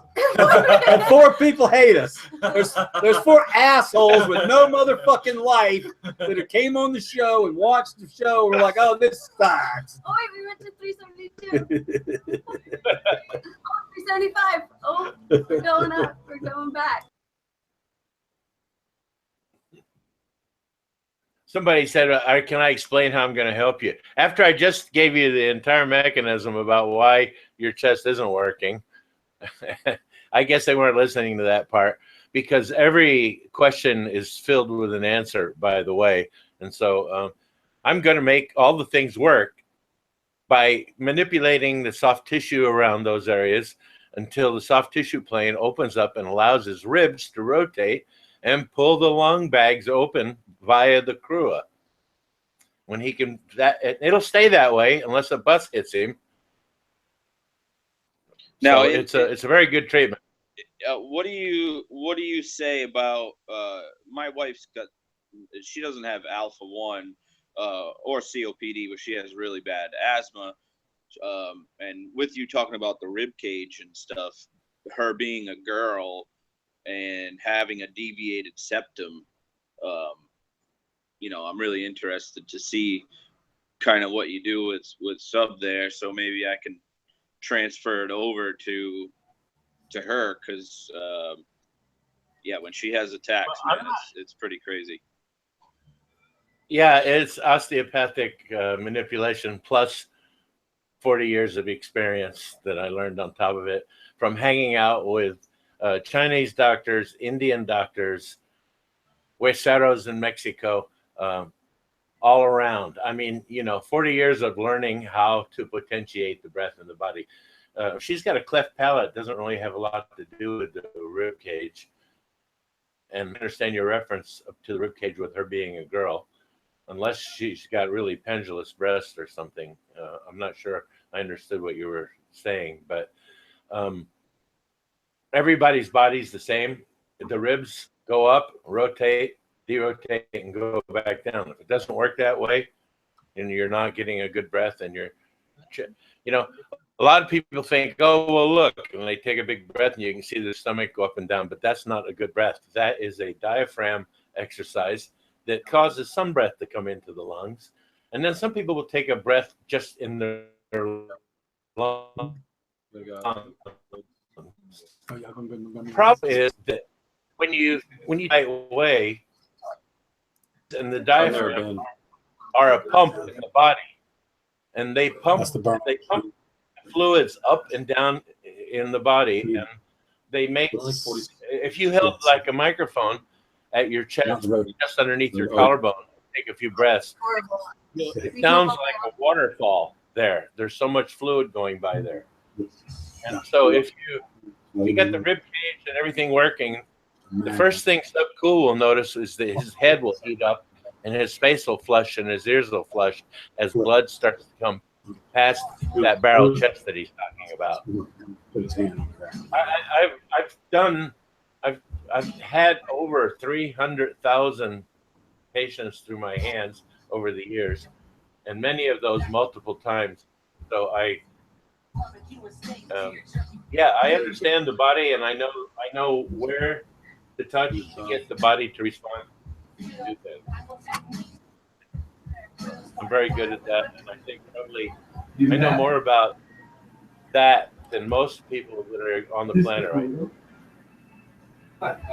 Well, yeah, I was referring to her being a woman, because she's well endowed up top, and she, you know, it does, I see when she sits, it almost like pulls on her, like it almost looks like it's just, you know, squeezing her lungs and her diaphragm closed so she can't, you know, and so I just didn't know maybe if you're probably right. I've seen it many times, you know, but part of it has to do with having your body set up to use gravity in your posture. If she could manage to have perfect posture, her body would compensate for larger breasts. And it sounds like she bends over when she sits. But you know, people can only adopt the posture that they can adopt.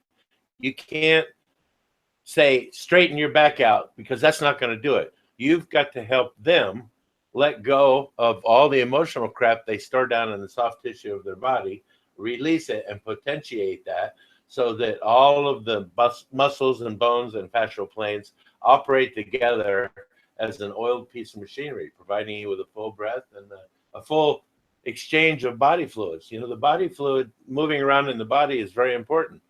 People don't have it moving around in their body and they start getting sick. People injure themselves. The soft tissue in that spot shuts down, and the body's dynamic. It doesn't like a still place. So when there's a still place, it has to go around it. And when it goes around it, it starts to cause pain. They call it sometimes referred pain syndrome, because when they take an x-ray, there's nothing wrong with you. However, you know damn well that there's a pain somewhere in the middle of your back that nobody can point to or find. And most often it's because the soft tissue is like a giant net everywhere in the body, and all the nerves are hung in it. And just like your sweater, if you pull it diagonally across the front and see how it pulls everywhere in that sweater, any nerves or anything that would be going through there are compromised. And so this is a problem. They don't teach in medical school these days structure or how to deal with it and how to change it. And so it's a big thing. Probably when I die, a lot of that information will drop out of the world forever again. Well, I'm really interested in the whole thing now. You got me hooked. I'm gonna have to do a little research. I tell you, it's really cool because this kind of information is being lost to technology and shit like that. I often say, Indra, when I do go to my normal doctor, the fucker doesn't even touch. He doesn't get within 5 foot of me. I guess he's working on a computer because he ain't looking at my ass. Indra, how did you get your name? Can you tell us how you got your name? Yeah, I mean, Indra was the king of the gods of the pantheon of the Hindu gods. And well, there you go. He sort of ran things. He got in some trouble, and I'm definitely a born troublemaker. And but he provided a lot of knowledge, and he was one of the instigators of providing mankind with more knowledge than other gods thought they should have at the time. And since I started doing that in about 1990, I thought, well, in 1990s, if you gave this kind of information out, you needed to hide. And would come after you, you know. You wouldn't give your name. You wouldn't give your name out for fear that you know, the wrong person would show up on your doorstep. So I adopted the name Indra because I was on it, you know, and the guy, hey, he says, you should call yourself Indra. And I looked it up and it said King of the Gods. And I'm like, okay, so I'm going to use that from now on. And there you go. I also used Free John and Gyro Gearlos and a few other, depending on what board I was on, was either chemistry or pot or cactus. You know, I use different monikers on them. But there's plenty of my stuff on online in the repository of chemical stuff. I forget what they call it now. Lyceum. There's tons and tons and tons of stuff. I on the chemical boards back in the day about all sorts of nonsense. Indra, can I ask you on the cannabis related stuff? So we do talk a lot about hash and washing hash and techniques here, but one of the things that I'm curious of, because I have a lot of my strains washed, and I mean, some of them fucking yield is in the 23-24% range, but then others, 2 in particular. So Mendo Dope had this giant 8-9 pound pink locomotion on their property, covered in resin. I mean, if you look at it on their CD, they took a macro picture of it. It's got big, giant, fat, 120 micron and bigger fucking trichomes. But when he washed it, they kind of dissolved a little bit.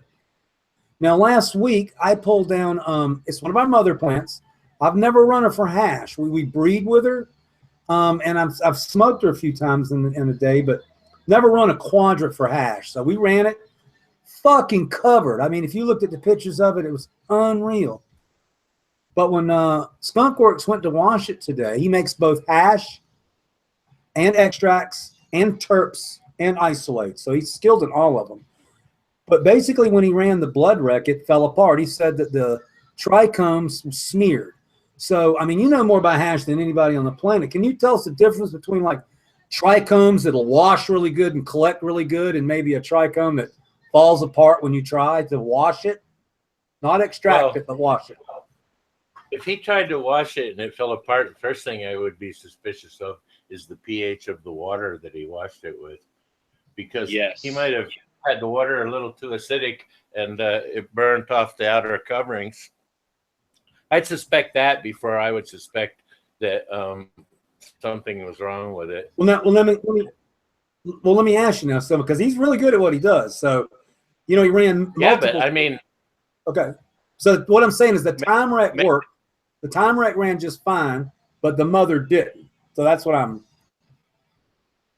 Well, still would examine the water that he used or is using and find out about that water. That would be I mean, that's the solvent, so that would be my first suspicion that I would have a look at. And what kind of pH are you looking? Sorry, are you looking for a neutral pH? You're looking for a non-acidic. I mean, if it's got an acidic pH, that's going to be what happened to the coverings. I'm texting him right now and asking him pH.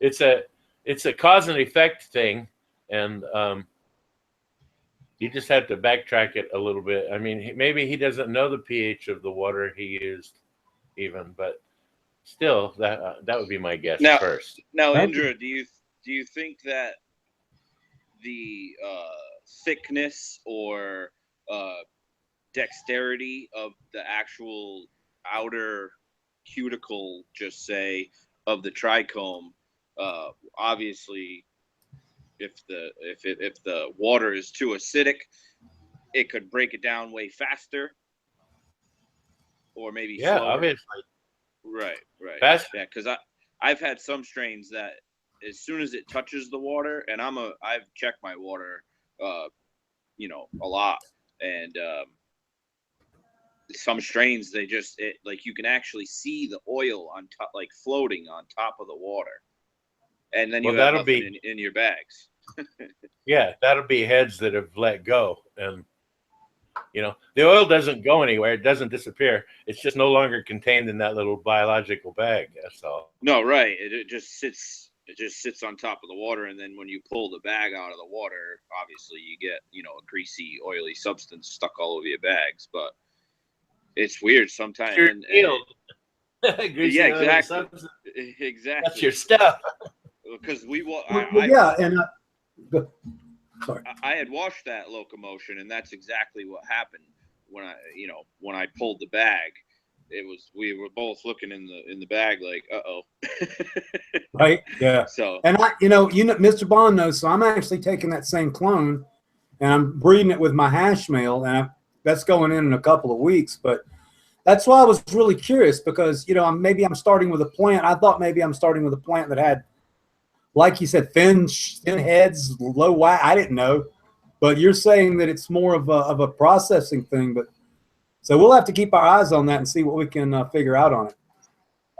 Well, it could be the other way. It could have it could be two base, and two base will solvate the outer head as well. I don't know. Maybe there was soap in his water. Maybe he didn't rinse well, or something caused it, because that's not a normal thing. And I never heard of a plant that did that without some kind of other circumstance affecting that outcome. That's the first time when you told me that. Okay. Well, it's curious, because like I say, these strains, when you hear this, the same extract artist is able to take it and blast it and get fucking enormous yields. So I don't know. I just find the whole thing, I don't actually do it myself. And I actually thought about buying a press, and even the guys on here told me exactly the press, but I will leave that to people who know what they're doing already.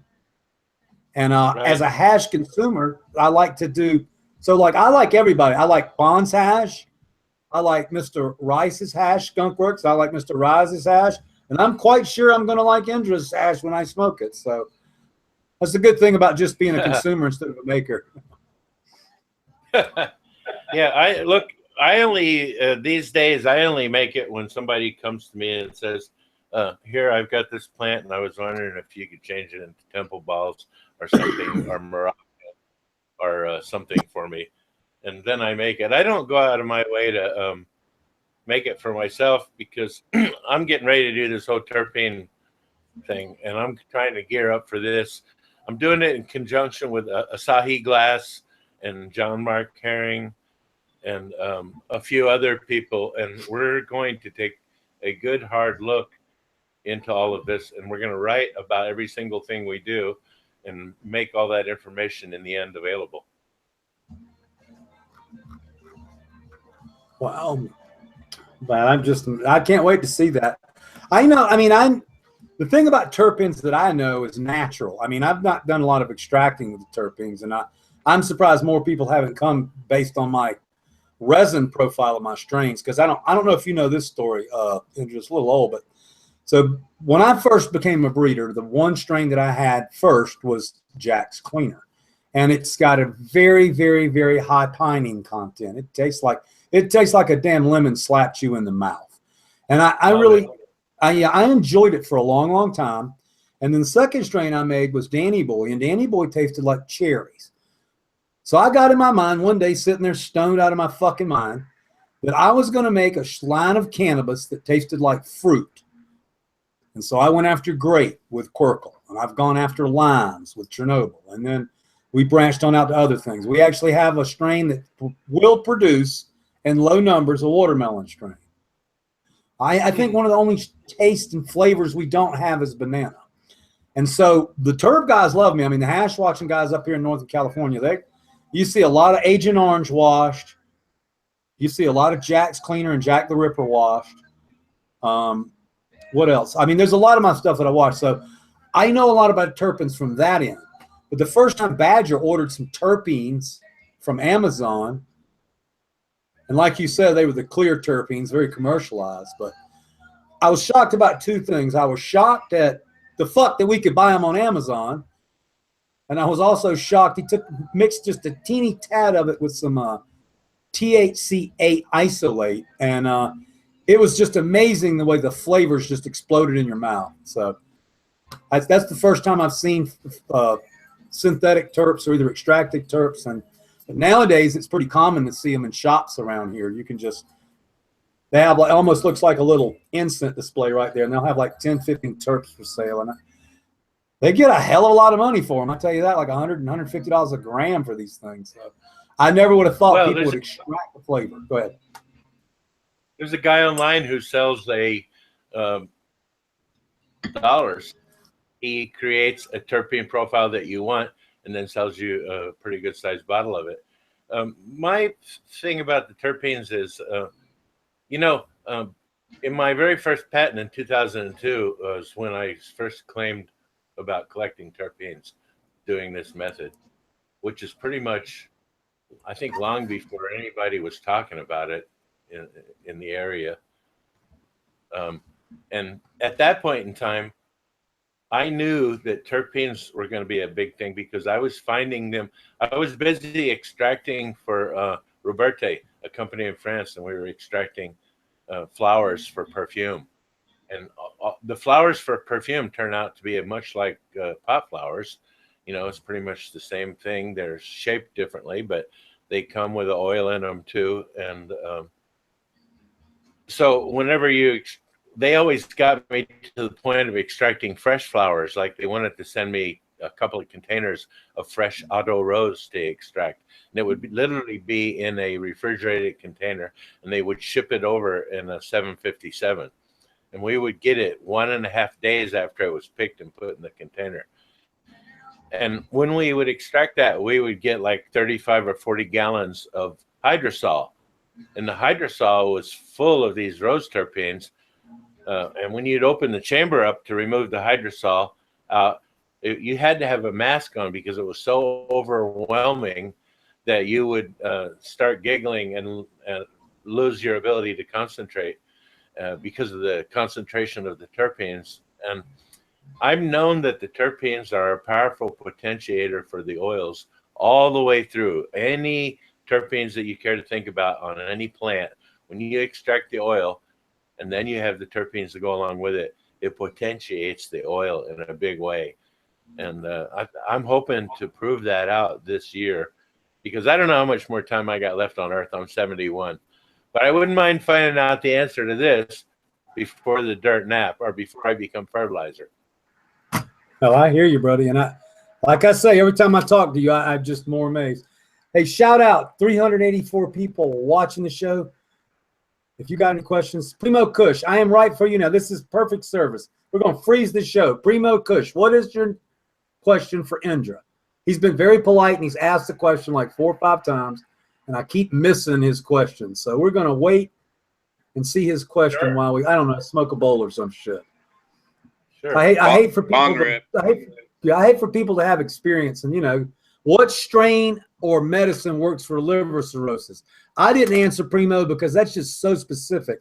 But let's let Indra have a blast at it. Look, you know, when you're having cirrhosis of the liver, you either got this disease through no fault of your own, or you're heavily implicated.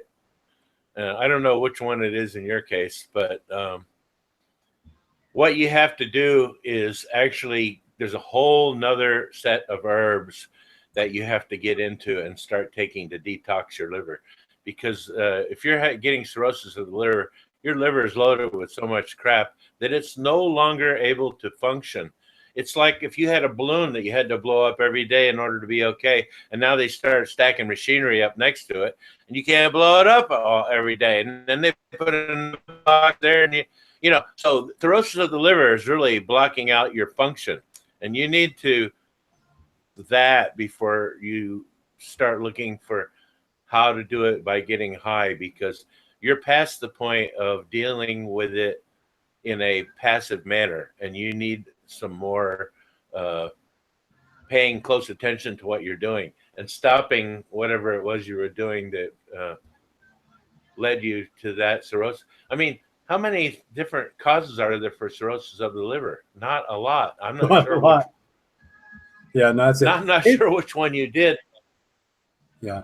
No, I appreciate that. And so I got Indra. So one more while you're here, buddy. And I really do appreciate it. I hope you don't mind me bouncing these things off of you, but the channel really appreciates your. Not at all. Michael Jung wants to know, he has 4 square foot of skin removed from his torso. What would you suggest to loosen up his rigid muscles? Well, you know what? For years after I came back from Vietnam, I always accepted Vietnam veterans who had scar tissue into my practice for free. And the reason I did, scar tissue is a very, it's a combination of your skin and your soft tissue. And when you cause scarring in it, it limits your range of motion severely. And that's what I was talking about, a still place. But scar tissue is such a still place that it can inhibit all kinds of processes in your body. So what I would do if I were you would be to try to hunt somebody up near you who does soft tissue work of any sort will help. I mean, you can, there's a lot of practitioners that do different kinds. You're not going to be doing it to try to get perfect posture. You want to go to them and ask them to help you with the scar tissue. And that's what I would do if you came to me. I would right away start in on your scar tissue so that your body could fill out and you could breathe. Wow, that's really, I mean, everybody really appreciates the damn information. That's really cool. And you know, it's I will tell you that I grew up, Andrew, I think you'll find this interesting. So I grew up on a little island in Savannah, Georgia called Wilmington Island, and my parents are I don't know, upperly mobile, with Shriners and JCs and all that shit. Vote Republican and get your kids on Ritalin when they're fucking 6 years old, and you know, that kind of whole thesis there. And then my best friend at home, his name is Gable Cease, and his mom was the fucking opposite. You know, she had us on bee pollen and natural herbs, and she fed us a lot of natural foods, dandelions and mushrooms and shit. So from a young age, I've kind of known a better path, a more natural path to things. And but everybody on the show knows I'm not the healthy eater that I should be, because I don't have any appetite, and I kind of eat what I eat what I can eat. But my point was, I've known that you can heal people naturally without super amounts of fucking drugs and shit, if you just want to invest just a little time and energy into learning a different way. So we really appreciate you bringing that to the fore. I saw a funny question. Did I bring seeds from Vietnam on R&R to Hawaii? In fact, my mom and dad had a hotel in Waikiki. And my dad was in Vietnam with me, by the way. And we were all across the Newport News newspaper that year, me standing next to Dad in Vietnam. And anyway, we brought I mean, in those days, when you shipped stuff back from Vietnam as a combat, from a combat zone, you had no customs. Nobody was going to inspect it. It went back on military air transport and was delivered through the post office without a customs inspection. So we used to send these small Sanyo refrigerators back from Vietnam every 2 weeks, send one back full of Thai stick. And my mom just saved them up in the garage. And when I got back, I opened them up. And it was that kind of very cured Buddha stick that you could get in Vietnam that you could store in a jar for 8 months or a year and take it out and it smelled like Mr. Clean. But yeah, I mean, you know, in those days you could get away with that, so we did.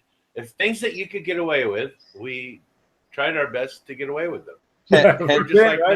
Hence Frank Lucas. Yeah, no, exactly.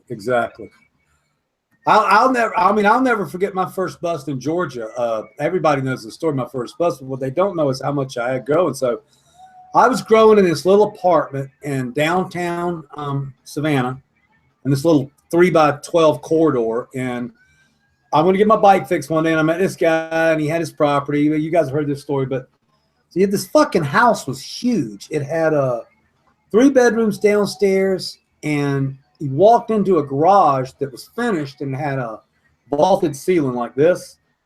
So the vaulted side was 17 foot tall, and the back side was 11. So that's where we started. So we filled it up with lights and reefer. So then there was another room on the back side, and we put a sun circle with 2 1000s in there, and that was full of reefer. And upstairs I had these 2 rooms that were basically the same size as those, but with 6 foot ceilings. So we fill those up with reefer. So now this isn't Georgia where you really, I mean, a joint you can get busted, and a roach you can get busted, a joint you can go to jail, and a bag of pot you can go to prison.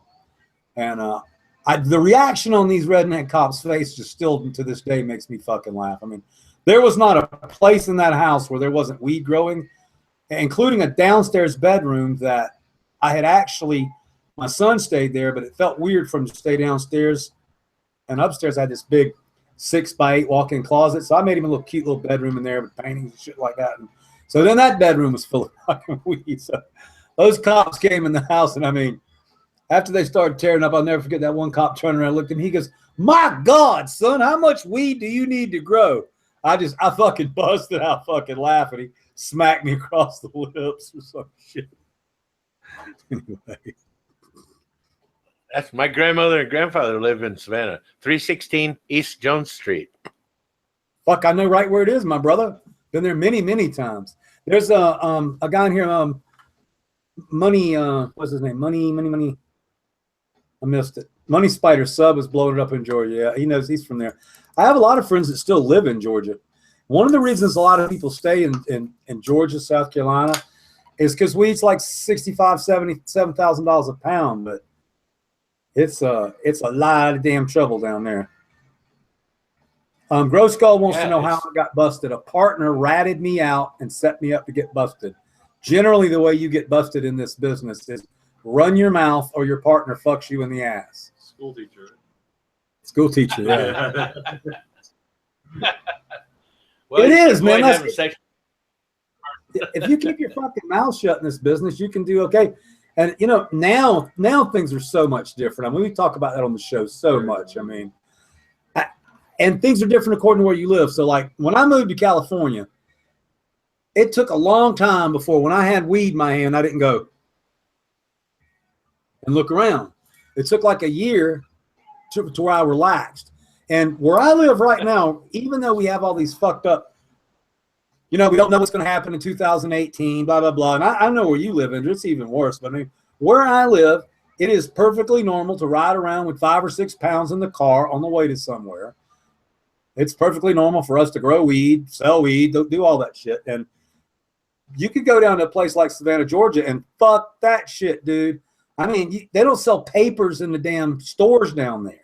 It's that much difference. And it always blows me away that how in the hell can there be that much difference in a country that is the United States? I mean, if you go to Valdosta, Georgia, and you get caught with a joint, you're going to go to jail, real jail, grown people jail. And in California, yeah, but you can buy a pint of moonshine. You can buy what, Indra? You can buy a pint of moonshine for $1.50 though. You can't have weed, but you can buy a pint of moonshine for $1.50. Yeah, I know. It's it's an unusual place. I mean, I like many things about the South, but since they incarcerated my ass 3 fucking times, I felt it was time for me to get the fuck on. So, well, that's what you get. That's the United States, is because the states can govern themselves. So yeah, and that's one thing that I'm sorry, Bon. That's one thing we talked about the other day that I find really interesting. Is that, excuse me, we are sitting back and waiting to see what California does. Whether the new law is going to be in effect by 2018, what the tier system is going to look like. We don't really know, what that's going to look like. But right now, Sessions today said no bus in states where it's legal. Hell yeah, I didn't know that. Hell yes. But see, I always say if they come for companies like mine, and I fully pay taxes. I have 3 corporations, the Weed Nurses. I have an accountant in California that I spend so much time fucking with. But if we can move forward without people getting busted, and we can somehow transfer the tax situation, because we talk about this a lot on the show. Cannabis is the only business that has its own weird fucking bizarre tax structure. I don't think there's any other business that disallows deductions as a business. So it's nice that Sessions is not going to bust people, but we have to move forward economically with the banking system if this thing's going to get legit, because everybody in this chat that watches me knows that I try to be as legit as possible. We still live in an economy that is virtually cash. And while that's fun, and if you don't have any, it's fun to talk about, but as a business person, it's a fucking pain in the ass. It takes armed guards and security and safes and shit just to go to a cannabis cup. So I'm really looking forward to seeing if they can get the shit straightened out so that one day my company can go to an event, and just like any other place, we can use a damn credit card so that we don't have security risk, and we can put the money in the federal banking system and pay taxes on it. And these guys have heard this shit so much they're tired of hearing it. But that's what I really need to see before I believe this country is going to make a change.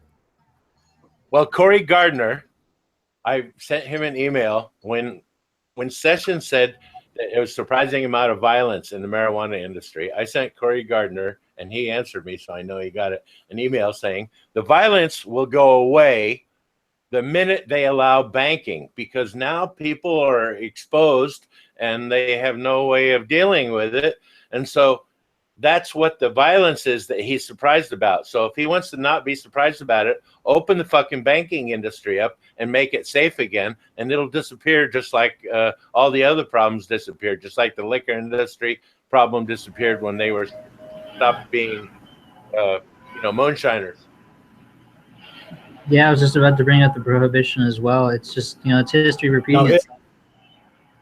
It really is, and humans are known really for repeating themselves. But and I mean, I know we come from this perspective, but to me, the war on cannabis has always been just a fucking really strange. Well, I mean, we know this shit, but I think Sam Kinison said, it's a war on a fucking plant. I mean, it's the craziest thing. Is that war on cocaine is kind of a war on a plant, but no, it's a war on a substance, that's extracted from it. But it's a war about control. It's a war about control. That's all it's about. They want to maintain control. They want to be able to, you show up with a note from your mom and you can deal this as long as we sign that note, and they have to have the control before they let the banking or anything else happen. Because if they start putting money in the bank and it's not controlled, next thing you know, we'll be electing politicians that do what we want them to do rather than the assholes who are in there now. Absolutely. We talked about this the other day, Indra, and this just last night we were talking about this. I don't know if you were watching or not, but for a long time I walked around very naively thinking, because I pay a lot of taxes, that and my friends all pay a lot of taxes, that jointly that was just an enormous amount of money that would have us some kind of a hidden lobby just because of all the tax we pay. But I've been reading a lot more since I've been doing the show, and fucking Monsanto makes more money that pays more money in taxes than, I mean, all the fucking growers that I know. So they have the power to influence the politicians, just like big tobacco and alcohol. So you put those three things behind their movement, and it's a wall that's almost unsurmountable. And the viewers know this. The way I've decided to overgrow this challenge is by seeds. I'm almost in the 2.5 million seed volume range since the day I started being subcooled. So 2.5 million potential plants out there makes a fucking difference. And then I got friends, as you well know, Bodie, DNA, Thurgen, all of us are hammering fucking genetics home right now. So they're going to have a little bit of a problem to slow people down from growing weed based on the amount of seeds that's being produced right now in this country. Well, you've still got a couple of other big lobbies against us. Prison lobby is against us. The prison food lobby is a huge lobby that's against us, and they should actually be for us, because the only way prison food tastes good is if you're stoned. But anyway, what about paper mills?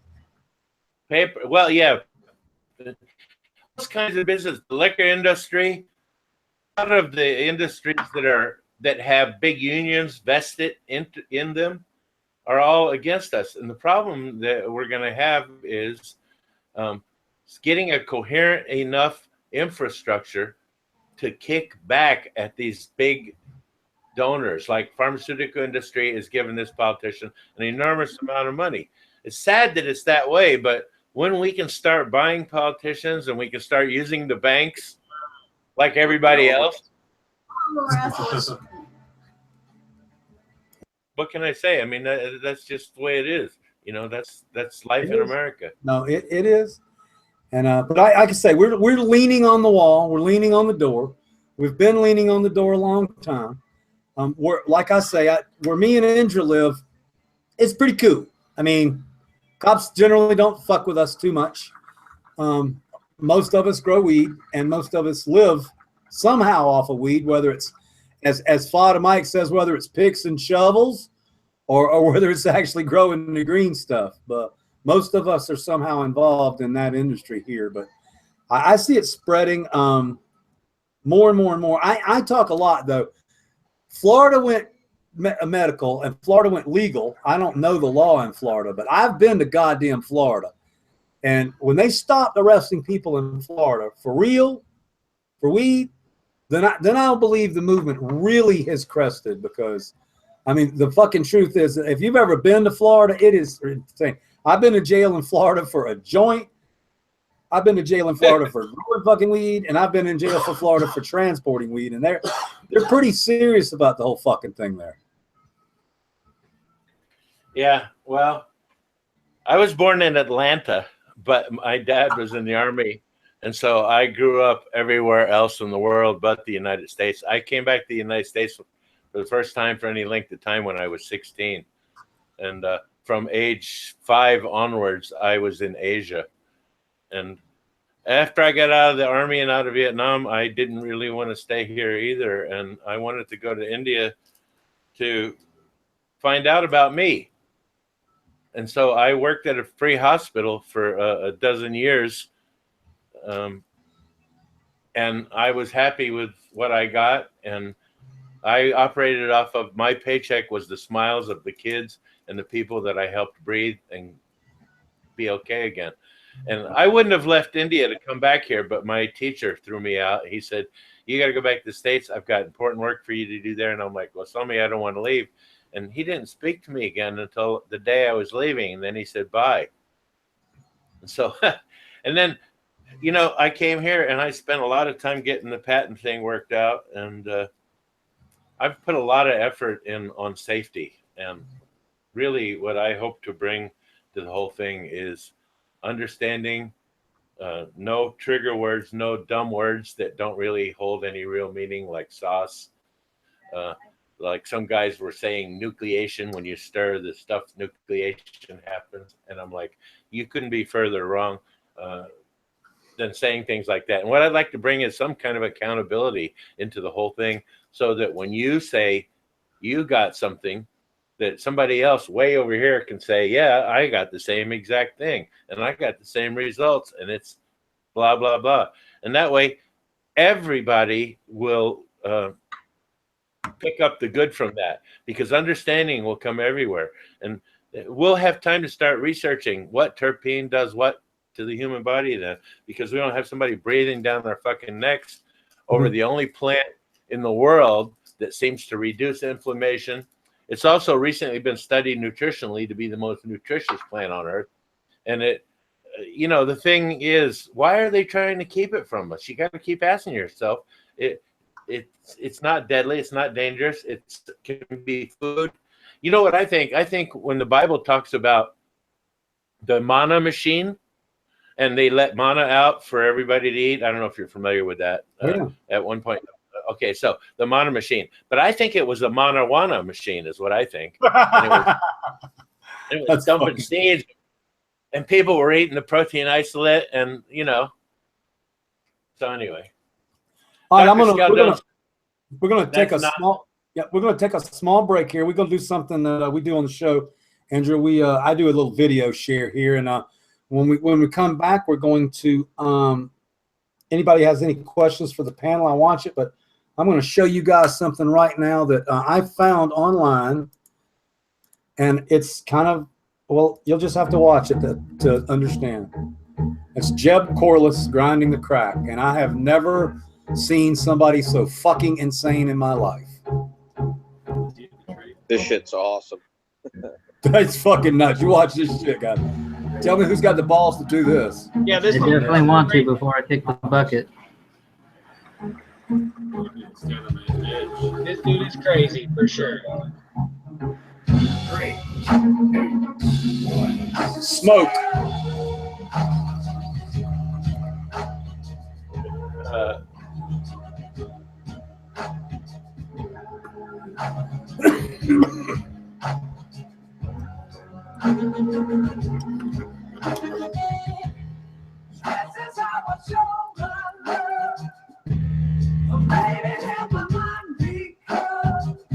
God damn, it looks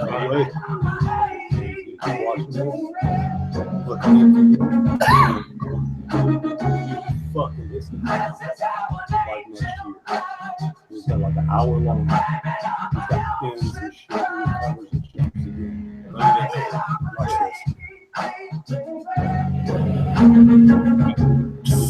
this.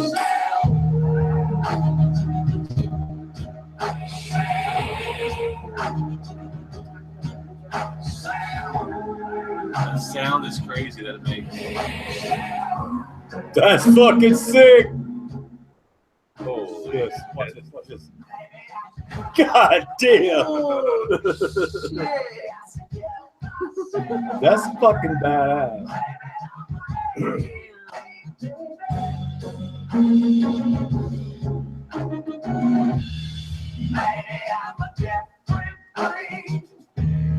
Maybe I'm not listening. So maybe I'm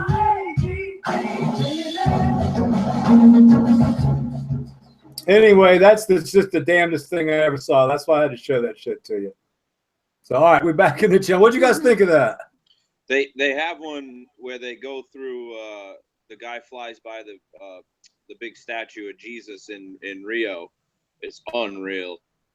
Yeah, He there's cameras also one where he hits the fucking ground, and there's an hour-long show of him repairing himself over like a year and a half. Yep. Yeah. You end up being a bag of bones if you touch something even at 120 miles an hour. Yeah, that's. I mean, you might as well go out and stand on the freeway and let a truck hit you in the hand, because it'll break your arm, your shoulder, and your neck at the same time. And that's basically the physics of what happens there. It looks like crazy fun, but I don't have the kind of balls that takes. Oh, I would. Besides that, I'm 40 pounds. If I jumped off a cliff, I'd go down like a fucking lead weight.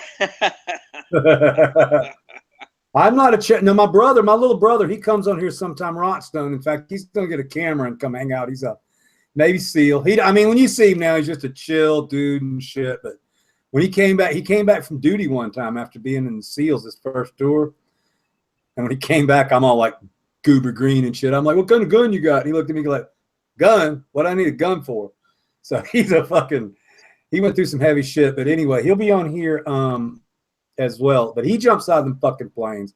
He's done all kind of stupid shit. He does that, what's that? Wilkie Mattel's about it. I probably got it all wrong, but he does that low altitude shit where you jump out the back of a aircraft, jump out the back of a cargo plane, land on your pack and shit, and go underwater and wait for shit. He's done some hairy shit. I don't know what he can talk about, but we'll bring him on here. I only get out of a plane if it's absolutely necessary. Hell, I don't even like getting on a plane much these days, much less flying in the fucking thing and getting off. So, but that's one of those pressure issues. Hopefully again, Indra can help me. That's when I get on a plane, man, my chest just goes, and I can't breathe at all. So I think it's because of the pressure. I started flying when they first shipped me to Vietnam. I went on a DC-4, a propeller job. Took 6 days to fly there, island by island by island by island until we got there. So when I came back to the States, first time I had a chance to fly on a jet, I was going to go to Hawaii, and I showed up with a parachute on at the airport. And at the desk, they stopped me and they said, "You can't take that on." And I said, "Well, why not?" And the lady said, "Because that's going to make all the passengers nervous." And I said, "Yeah, but you know, the calm that would radiate from me for being able to wear it." You got I got what? You got sounds going on here, bro. There you go. Sorry, Andrew. That's okay. They didn't want to let me on the plane with the parachute on. There was a seat parachute, and they said it was because it was going to scare all the rest of the passengers. And I tried to explain to her that the amount of calm generated by me having it with me would overcome any other fearful people in the plane. But they took it away from me and put it in the overhead, and they let me sit underneath the same overhead. So I did fly the first time on a jet on the way to Hawaii. But let me tell you, after flying on a prop job for 5 days, it was like a magic carpet. I got a great airplane story. Or airport story. So Vern Phillips, Vernart, I've known him a long time, and the year he went to the second year he went after he took third in the Cup, he went and they had, I mean, no shit, I think they were trying to fucking get busted. They had like 4 jars full of weed. They had like 6 jars full of little jars full of hash, and they were right there at the fucking San Francisco airport, and the guys were opening the jars and smelling the weed and shit and asking questions. I mean, it fucking crazy shit. But because of the laws here and because of the people working didn't give a fuck, they just packed it all back up and went on the fucking plane. So it was, I've never heard anybody doing it that fucking loud before. But they put pictures and shit on the internet. It was pretty fucking insane. They got pictures of fucking TSA holding weed. So I was like, this is the change. You know how long I waited for weed to be legal?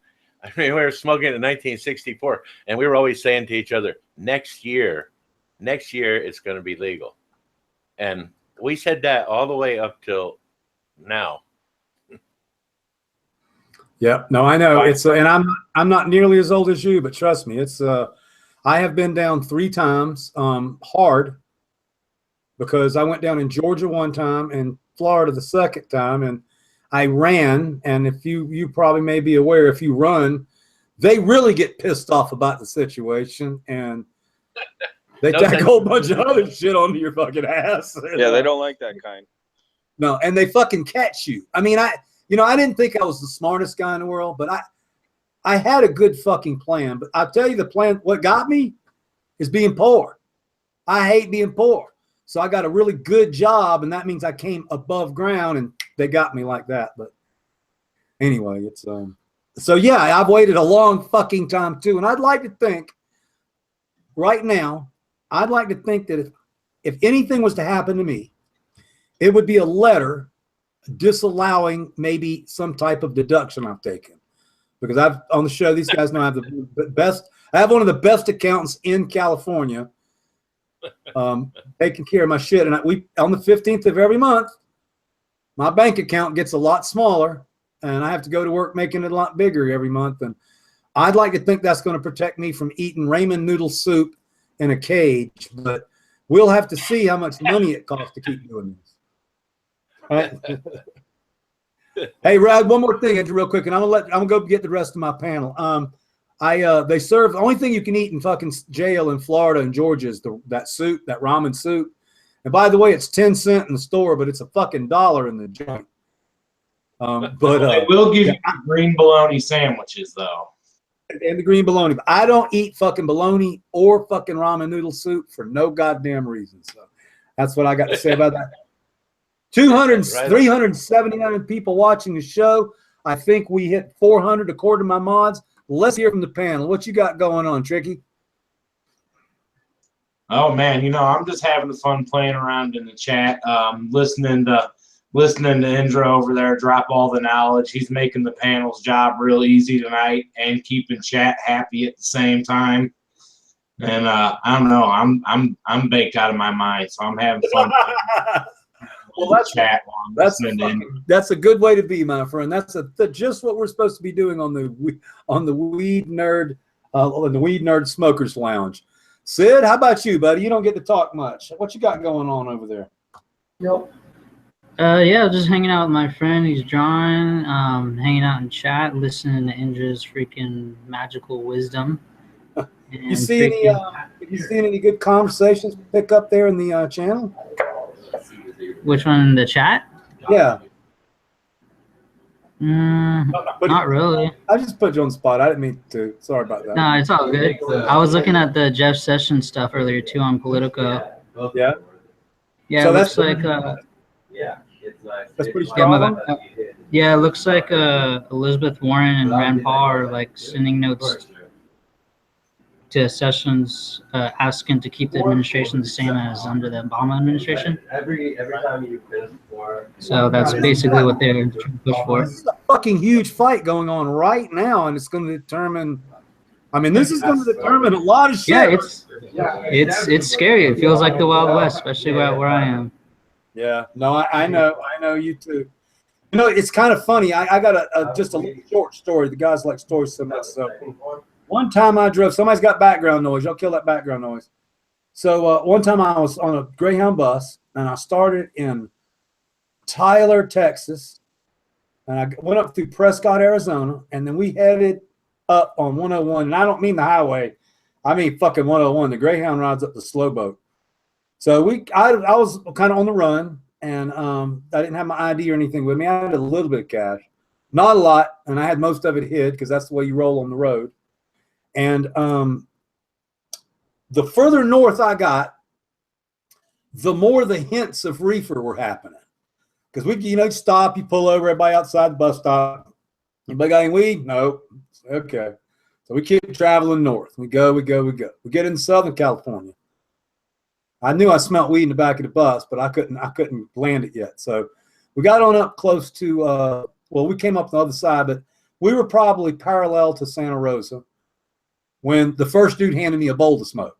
So we got out of the bus, walked around behind a little donut shack or where the fuck it was, and dude handed me a bowl. We started getting high. The further north we got, and we went all the way to Fields Landing in Humboldt County. That's where my destination was. The further north we went, the better and better the weed got, the friendlier the fucking people got, and the more generous everybody got. And by the time we got into Mendocino County, there was literally a party going on behind whatever fucking building or whatever we'd stop, because whoever got on the bus would have some good fucking Mendocino green and some glass. You got to understand, where I'm from, there wasn't glass. So that's another thing we saw. It wasn't just good weed we saw. We saw people with badass, heady fucking rigs, And you don't fucking, that was like my introduction to California. It's some bullshit. You can't beat that. Yeah. Hospitality. Mr. Bond, what's going on with you tonight, buddy? I see that. Yeah. Same old stuff, man. Just sitting here enjoying the company and the company of my hash. Yeah, that's what I was about. That's what when I say what are you guys going on, that's what I mean. What are you smoking on? What you fucking doing? Actually, I pulled out some Grease Monkey that I had in the freezer.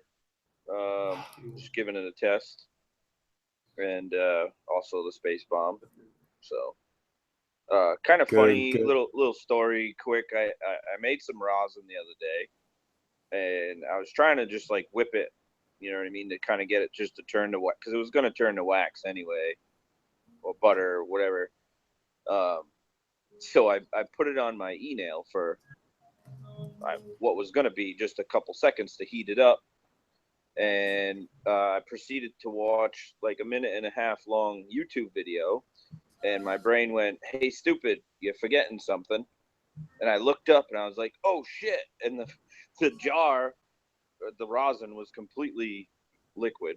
And so I've seemed to decarb it, obviously, a little bit. But the consistency of it is pretty amazing. And it's pretty clear. But yeah, it's funny to stumble upon stuff like that when you make a mistake. And this is it right here. Let me see. Oh yeah, that's what I'm talking about. Very cool.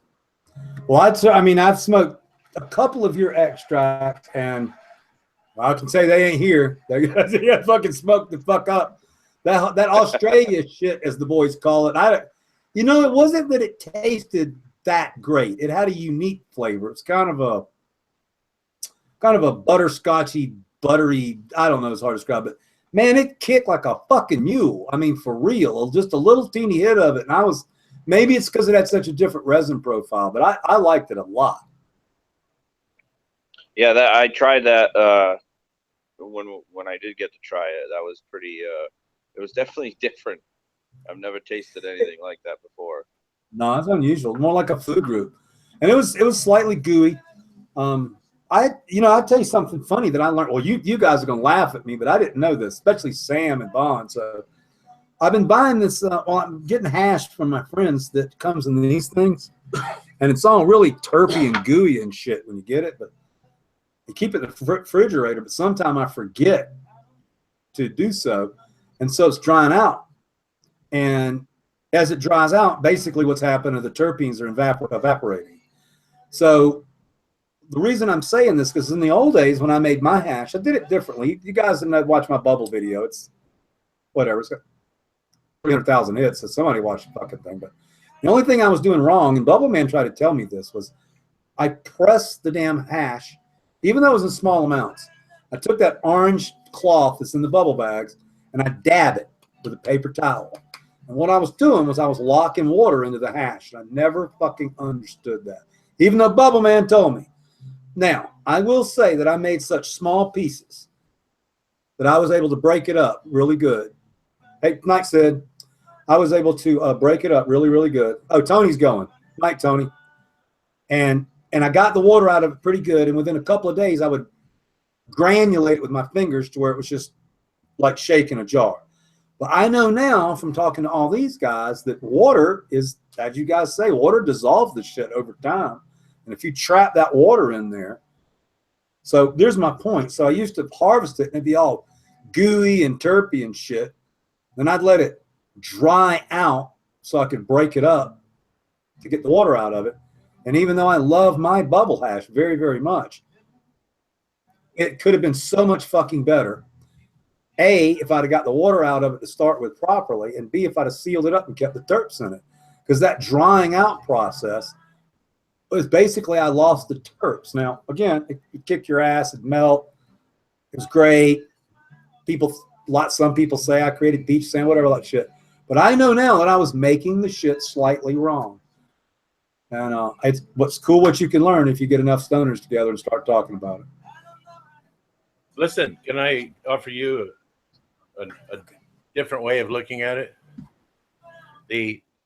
When you use water to make it, a lot of the terpenes are soluble in water. And the problem with that is that those terpenes, when they evaporate off with the water. And so I use a hey, Mo's got to go. method. Bye, guys. It was nice meeting everyone. I'm sure I'll be back on soon or some. Maybe we'll see. Thanks we'll see for if I'll hanging out, ever Mom. come back. See. It was Nice nice to meet seeing you. you. Have a good Bye, night. Nice meeting you. Take care. All right, go ahead, bud.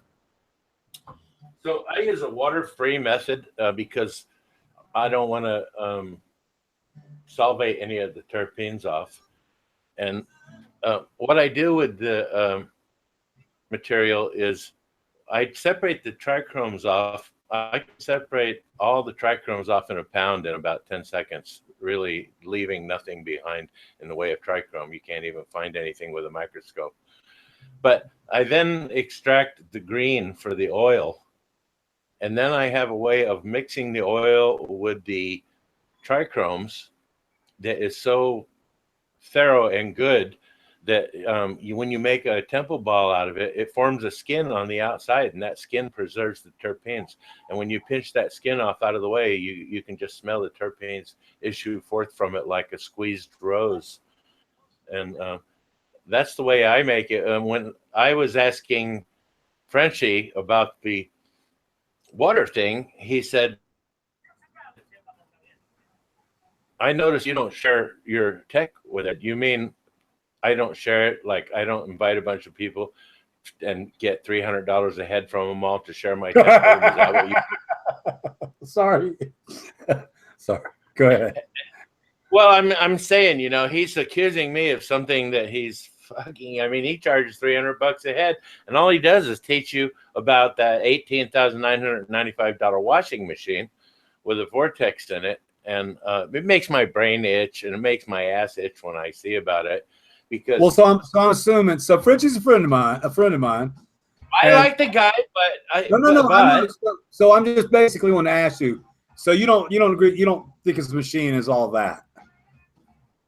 Look, I could show you in 10 minutes a way that is so fucking much better that you would never even think about water hash again the rest of your life, except for if someone brought it up, you'd say, I used to do that.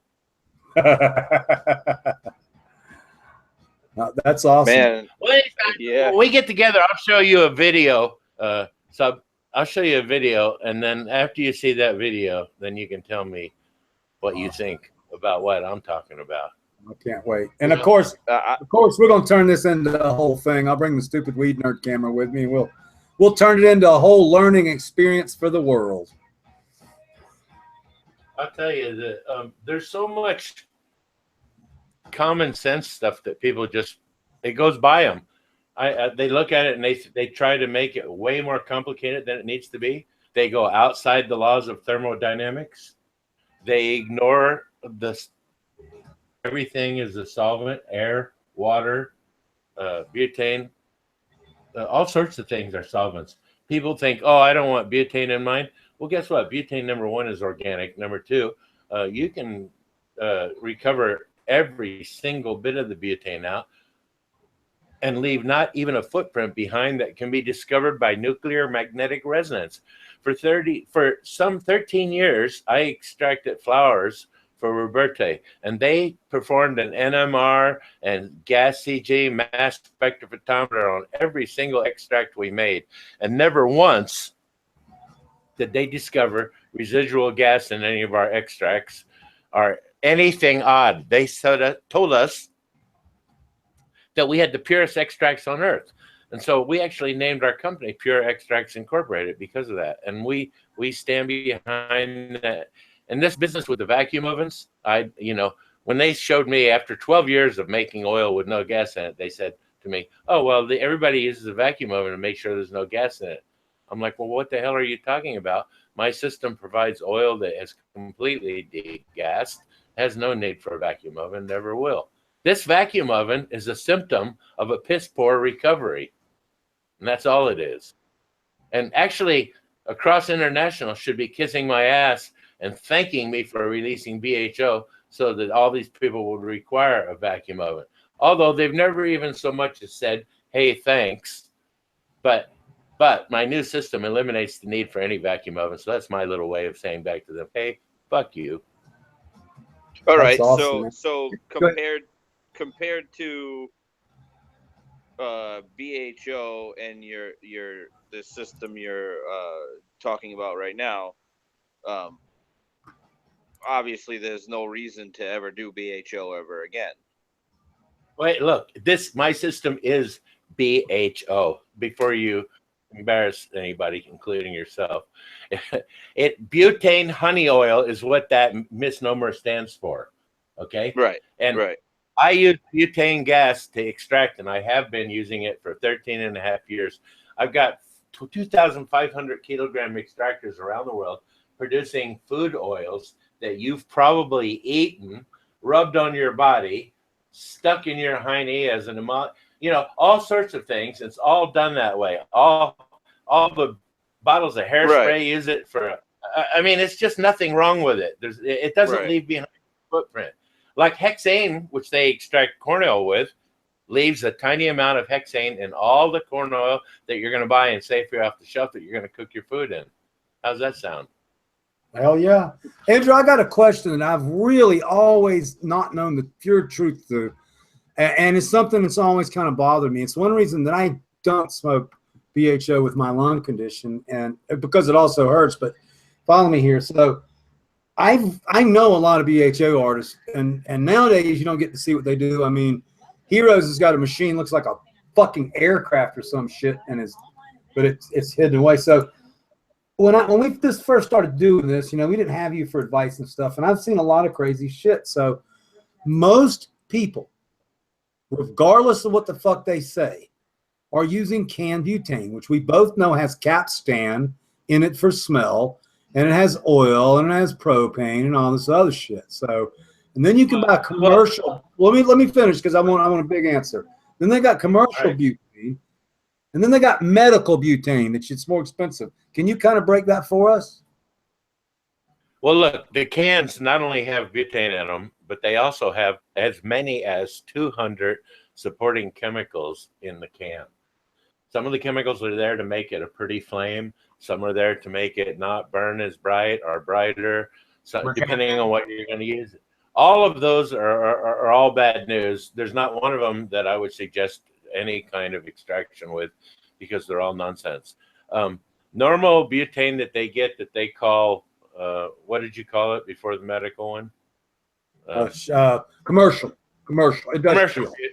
butane, and by the way, medical butane, both can have lubricant from where they attach the hose end to the tank to put it in. So you actually have to be careful even with medical butane.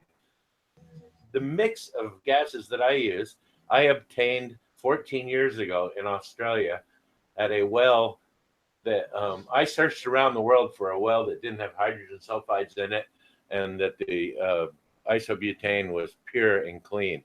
And I found it. And when I did, I bought 24 tons of it. And I've got it in a gas field there by my factory in Kansas. And that butane mix is 3 different gases. And the reason it is because I did a lot of research and extracted a lot of extracts in a way so that I could understand, see, and know what was going on between one extract and the next one. And I came up with the formula of gases because those gases plus the temperature control that exists in my system make for the best kinds of extraction. That red stuff I showed you a minute ago that was all transparent red and golden, that was a raw extract right out of the extractor. Nothing else needed to be done to it. It didn't need to be winterized. And that is so smooth that you could smoke it regularly in the pipe, especially if I add the golden terpenes back. I want to make a little stash thing for you with some golden terpenes in it, because you'll be able to smoke that because it's got a vaso and a bronchial dilator as part of it. And I think that'll make a big difference for you. I think I still looking at it, unfortunately. Yeah. Okay. They say, well, we get high, but the reason we get high is because it's hard to feel bad if you're high. I mean, they're missing out on that apart. They're like, well, what about the marijuana is that makes the pain go away? Well, for one fucking thing, I feel better. And it's Right. hard to notice. So I don't It's know. hard to notice. I don't know if you know, Indra. So basically, when they told me I was going to die from lung disease, I went through a long period of doing all kind of crazy shit, including trying to drink my ass to fucking death, which I don't do anymore. Day 87 sober. And after about a month or so, I smoked a little bit of fucking hash, and it hurt. It hurt my throat. It sucked to breathe. But after I started breathing again, I fucking felt better. I was happier. And then I started smoking hash every day, and all of a sudden, I'm shooting Weed Nerds every fucking day. And now I'm writing articles again, and I'm doing the fucking live stream and the Weed Nerd. And again, at night, at 11 o'clock, after I smoke and do a show, my chest is fucking hammered. But the mental, what it does to me mentally is worth any negative effects it has on me physically, because I'm not supposed to smoke. And that's just the way it is. I am a fucking happier person. So amen to I fucking feel better. Malik, how are you doing up there today, big man?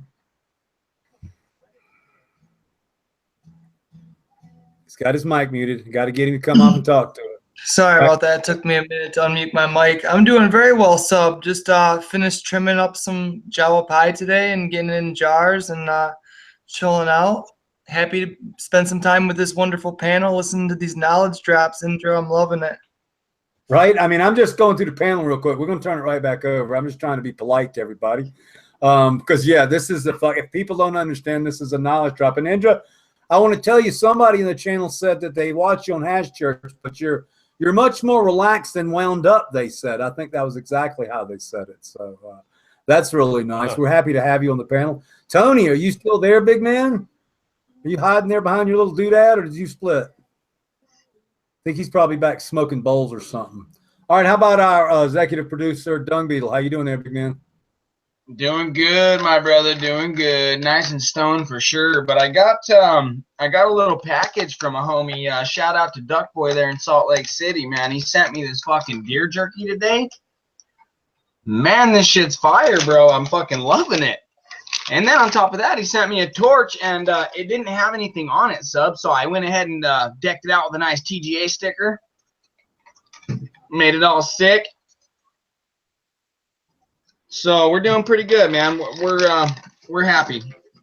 We're getting shit rolling. Just got the harvest done, getting the room cleaned up, turning everything over, getting ready to turn and burn. Making shit happen. You know how that goes. So having a good day. Having a good day. Thank you so much, Dung. It's fucking nice. So I just want you to know there's 417 people in the channel. If the fucking thing gets to 420, I got to take a picture, because that's, I mean, this is what our fourth show. We don't advertise.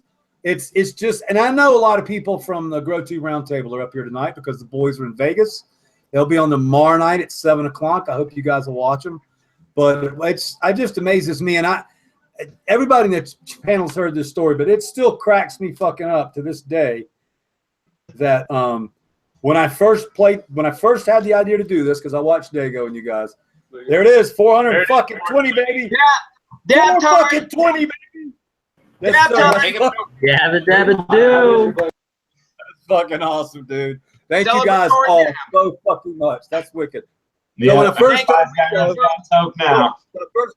I first started the show, I plugged the camera in, to plug the microphone in, turn the fucking hit go, and I didn't know the fucking camera. I knew the camera come on. I'm not stupid. It's got a light on it, but I didn't understand I was streaming to the internet.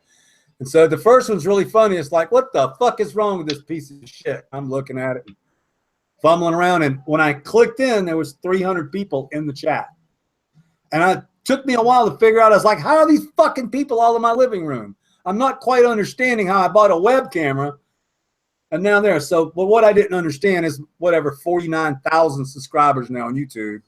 It tells all you fuckers to come watch, and it still cracks me up to this day when I'll join. They'll be like, I've never joined when I'm the first person there. So anyway, makes me laugh. Dude, a minute ago it was 422, which is my birthday. Nice. There we go. We'll take it. We started with a I think we started in the 250 range or something like that. And again, we don't really have a format. We're just fucking off, shooting the shit like we would if we were sitting in the house, listening to music and shit. But it's surprisingly informative because we just keep bouncing between topics and stuff, and that's kind of what I like it. I wanted to ask the channel something really fucking retarded and random. How many people, let me see, how can I say this? How many people don't have a home phone? That's what I'm trying to figure out. How many people just have a cell phone? I have one. Yeah, like who has a cell phone and not a home phone? I have both. You got both? Just curious. I got both too. I got both because I'm sick. You know, a lot of people nowadays just have a cell phone because the only fucking people that call me on my house are my nurse once a month and fucking solicitors. I mean, literally, if the phone rings at my house, I know it's not for me. So I was just curious, one of those weird things. Yeah, a lot of people do not have home phones. That's what I thought I would see. Yeah. Anyway, Hey, I'm chat. sorry. That was fucking random. Smoking on The some chat just Quirkle Shatter. Just wanted to see what y'all are smoking on. Sorry, Sub. Didn't mean to cut you off, bro. No, man, you're on topic. You're on topic. Like I say, I am smoking. I'm smoking a couple different things. I've got just a little teeny bit of this cookies and cream left, so I'm gonna finish it off. I smoked 2 of these things already, and I only have 4, so I'm trying to stay easy. Run Boy keeps asking me this question, so I'm going to answer it. Run Boy, thanks for your persistence and not being rude. Do you take your clones after lights on or night lighting cycle? When I first started growing, when I was probably about as excited as you are about this, I always took them after a long dark period because I read and believe that certain hormones build up in the darkness that are needed to help root plants root. But I can tell you now, when me and you root stuff, we don't really give a shit when we take clones. And what's our cloning success? 100%? Pretty much. 100%. So I will say the one thing that we're going to start doing based on everything we see, we change a little bit all the time, is inoculating the riot rooters. That's something I've never done it because I figured if it ain't fixed, if it ain't broke, don't fix it. But I've seen what happens when you add that in. So long ass answer, but now you've got your answer. Wellness Pharmaceutical says we're smoking on the same stuff, so he's smoking some cookies and cream. Hopefully yours is not as dried out as mine, even though it's still good as shit. And also because I'm going to lose one of my hash buddies here soon, so I guess Mr. Rise leaves in about 10 days or something like that. And as everybody knows, I mean, Rise has got a big cloud over his head, but me and the cat are friends, and I've smoked a grip of fucking killer ass hash from that boy. His technique is a little different than a lot of people does now. He still does the grating. I think they call it the shaving. And I guess that kind of takes a little bit of the flavor away. But anyway. Microplaning. Yeah, microplaning, thanks. I guess it takes some of the flavor away. But anyway, by me, he will be missed because he's always been very, very nice to me. Very, very charitable. You know, every time I go to his house, he's always giving me nice hash and shit. And just recently, he let me buy him out of his own personal stash. So I try to only smoke really high quality hash. We're not set up to do it. So I just turned it over to somebody, although I am interested in fucking around a little bit with the, I don't know if I should call it the Cuban grower static technique, but I used to make keef a lot and I was never satisfied with the purity of it. But one of you guys came along and figured out you can pull the trash out of it with static electricity. So I need to learn just a little bit more about that. That's easier than a press and shit. That's just cleaning something that I know how to make. So, but like I said earlier, I think Edison knew this. I generally turn my stuff over to people who know how to do it better than me. You know, you can subs. Go ahead. Go ahead. You can use a special frequency of electricity to withdraw either the heads or the stalks out in great purity. In fact, what's Cuban Grower doing? Is I know what he does. He takes a DVD and he puts parchment paper over it. He rubs the fuck out of it, bills a charge, and cleans it out. That's from what I understand. I think that may be simplified, but that is it, right? Well, I mean, that would be the roughest way of describing a much more elegant process. Okay. That's available when you have the right frequencies and control of the frequencies completely. Then you can do a lot of things. I originally was looking for a way to clean mold spores out of otherwise good weed way back when spores and mold started showing up, and by playing around, I accidentally came up with this method to electronically collect all the trichromes very quickly and in high purity. But it turned out it worked for sage and a few other spices, and so I leased it to a guy who uses it to make spices and stuff. But sometime at the end of this year, his lease will be up, and I'm not going to renew it, and then I'll announce that one when it's up. Anyway, I can't do it now because he's using it to make money, and he would just sue me, and then I'd lose and have to pay. So can't do that. But I'm not going to release it to him again because I think, it's nice he's making food with it, but hey, what a waste.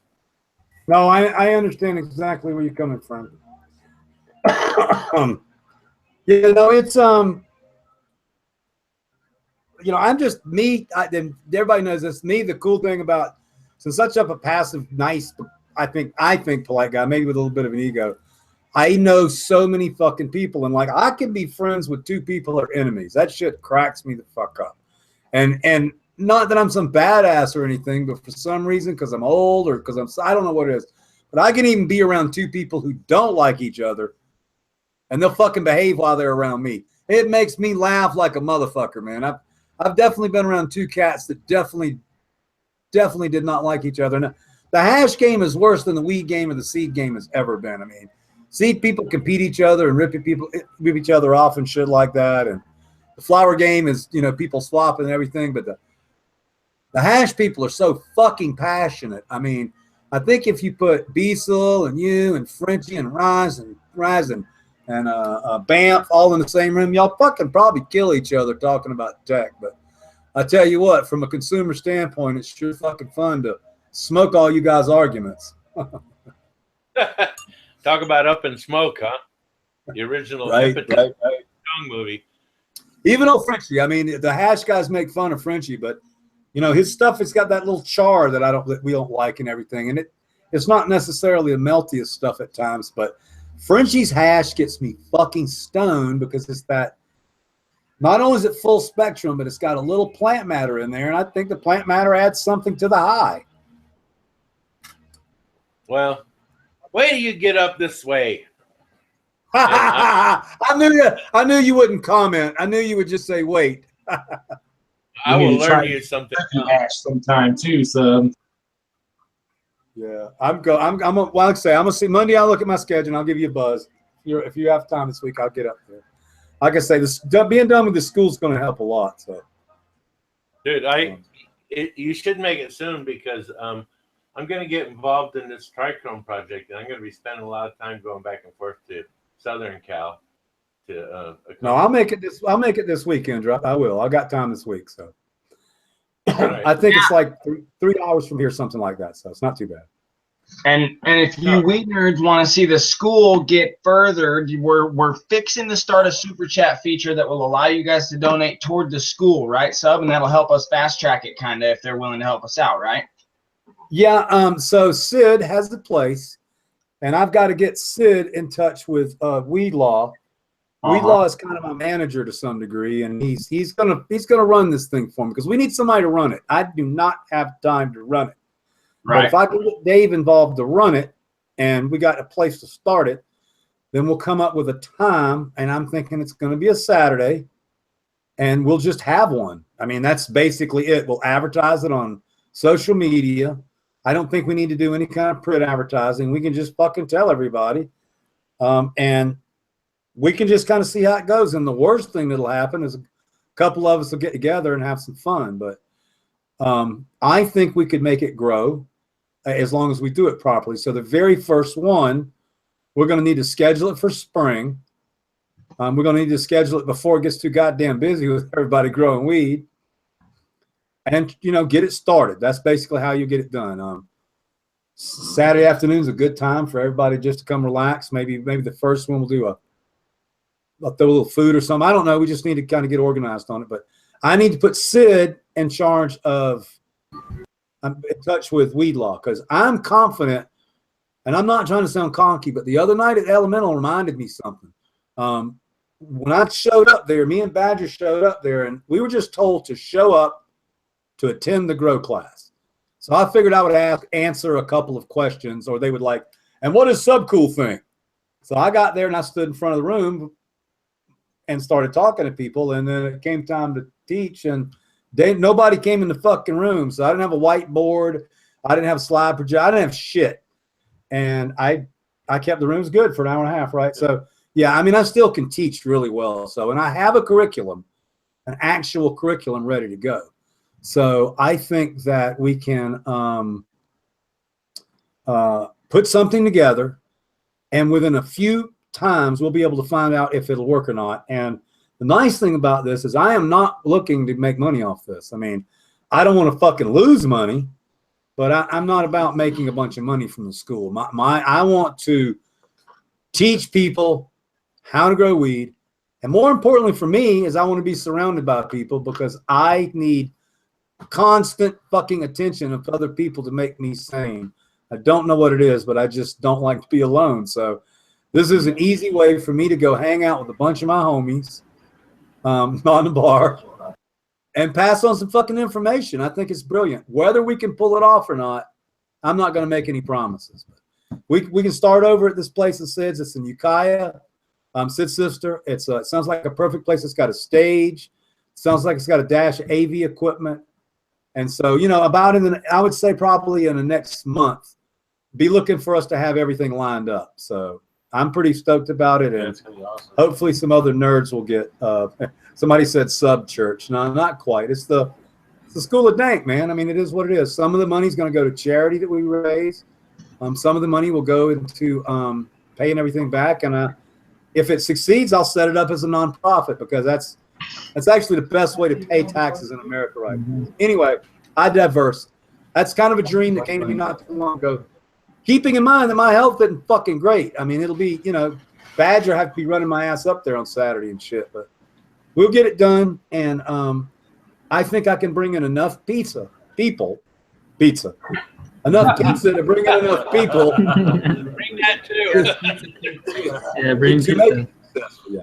I mean, we may even can get. I know people that are like in the industry. I know fucking every. Oh, let me take one for example. So DJ, me and DJ have known each other. He's not super like friendly or anything to me, but if we get this school rocking and fucking rolling, and we invite him, he's gonna say, yeah, he lives fucking up there. I mean, he's gonna come hang out with us and see what's going on. He'll probably stick his hand out. You know, there's no telling who we could get up there. You know.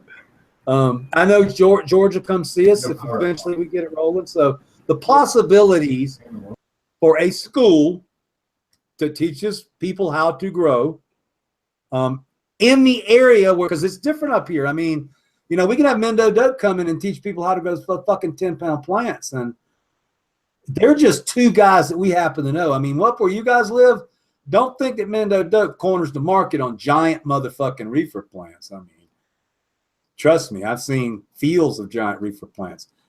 Having said that, who's got a chubby to watch fucking Mendo do 300 and 400-gallon pots up on the top of a mountain in fucking Ukiah?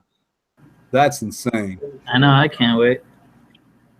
Yeah, they're talking $18,000 worth of smart pots, $20,000 worth of soil. I was like, fuck shit. Yeah, they're not playing around this year. Yeah, but they got a guy that's fronting it all, so that's cool. Mm-hmm. If I can jump in real quick, I want to screen share the place. I got a picture of it if you want to check it out. Oh, awesome. Let's see it. That would be it, pretty much. Shit, man. You ain't kidding me. We got to do it. You know what's really funny, too? Is someone mentioned Sub Church. the building originally built in 1885 from old growth redwoods, originally as an I don't know how to say it, but it's a church. This is originally a church. Fucking cool, dude. Send me a link of that so I can start promoting this. All right. 'Cause we're going to make this happen. Yeah, And I'm any- super. Anybody on the panel that wants to take on anything, because we're going to need, I mean, we're going to need some stuff. We could probably drop some flyers and some dispensaries locally. The dispensaries I deal with would certainly say yes. So get some of those guys involved. I've got people throughout the state that carry our gear. We could maybe distribute some shit to those guys, mail it out to those, and just generate as much interest as possible. So, you know, what I would like is the problem to be there's too many fucking people standing outside Sub. For real. You know, that's all I want to hear is, oh, fuck, Sub. That's Oh, a good fuck. problem to have. Yeah, we'll work on it. I mean, we got some pretty good social media. We got a show every night, so at least the same 3,000 people that watch us every day will, maybe a few of those guys will come. And yeah, I think I got some ideas. We can, through the dispensaries, through social media. Thanks for the hookup with Sid, and we'll get together and work on that. And I'll get Weed Law involved. Not that we really need him that much, but it's very sharp. But he's just a guy that can handle a lot. I trust him. I trust him with money. He knows how to speak for me and everything. So I think it's cool. It's going to be in Ukiah. The school will be in Ukiah. We will announce the whereabouts really soon. And again, I'm going to break it up. It's not just be me. I'm going to bring some other people in. I'll try to get Mendo up there. If somebody wants to go fucking pick up Frenchie, we can go get him. But I'm betting we could probably get the man himself to come hang out with us. At least we can come get stoned with him. So yeah, maybe we can get Indra to come up and hang out with us at our first little show up there. Up where? It'll be in Ukiah. It'd be really cool. I'm going to have to be out of here probably at about 12 tonight. Well, that's 11 your time, but 12 my time. I got to get my kid. I'm going to spend a little bit of time with him and shit before he goes to bed. That's what's important, big man. I appreciate that. No problem. No problem. Yeah, but it's, by the way, we'll stream the school, or we'll record the school, or whatever. Yeah, that's definitely a good idea. Yeah, people were asking about that. You know what else, too, is we have a lot of people asking to keep these shows up so they can view it afterwards, and they said they're learning a lot, especially this one with Indra, man. I really think we should keep this one up. This one's a definite well. We probably will. It really is according. What it really boils down to is how fucked up I am, and how much really ridiculous shit I say that nobody needs to hear except for you guys. So, yeah, I've behaved tonight, so I think we're okay. I know. I don't even know how I know you. Man. Nice. I've been that was a good show for sure. We got to bleed. Yeah, no, I think it's fun. Now we hit 422 people, which again I think has been. Yeah, Jack Lee says I've been on your behavior. Yeah, I know I haven't. What? I said I just laughed at that same thing right as you did, man. That was funny shit. Yeah, because I have shook my ass a couple. I went on Indra, I think it was like 4 nights ago or whatever. I had me about 1,000 milligrams of fucking patty in me, and I went fucking off on High Times, and every goddamn word was the truth, but it definitely didn't need to be recorded for fucking history. I can tell you that shit. Yeah, for real. Well, you know, I call it, you know, my daddy always taught me to call it like I see it, and I do. And it definitely gets me in trouble sometimes, but whatever. Yeah, well, it might get you in trouble sometimes, but it's also the straightest path through life.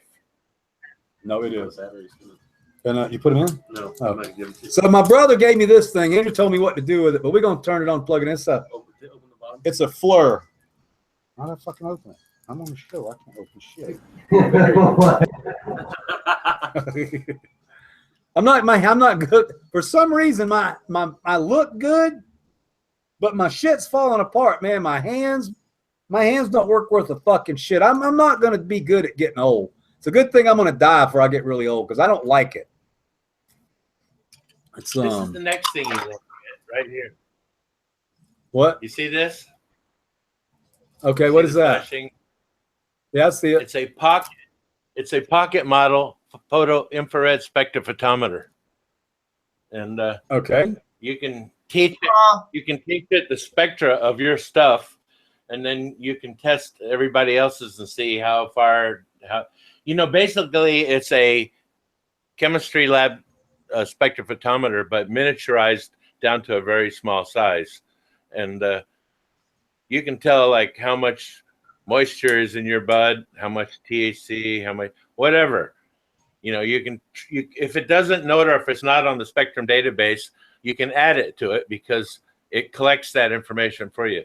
It's called a SCIO. It's SC_IO, and you can buy them. They're only a few $100s, and they're well worth having because it teaches you about your materials that you're using, and you can also use it to always make sure you're getting the purest.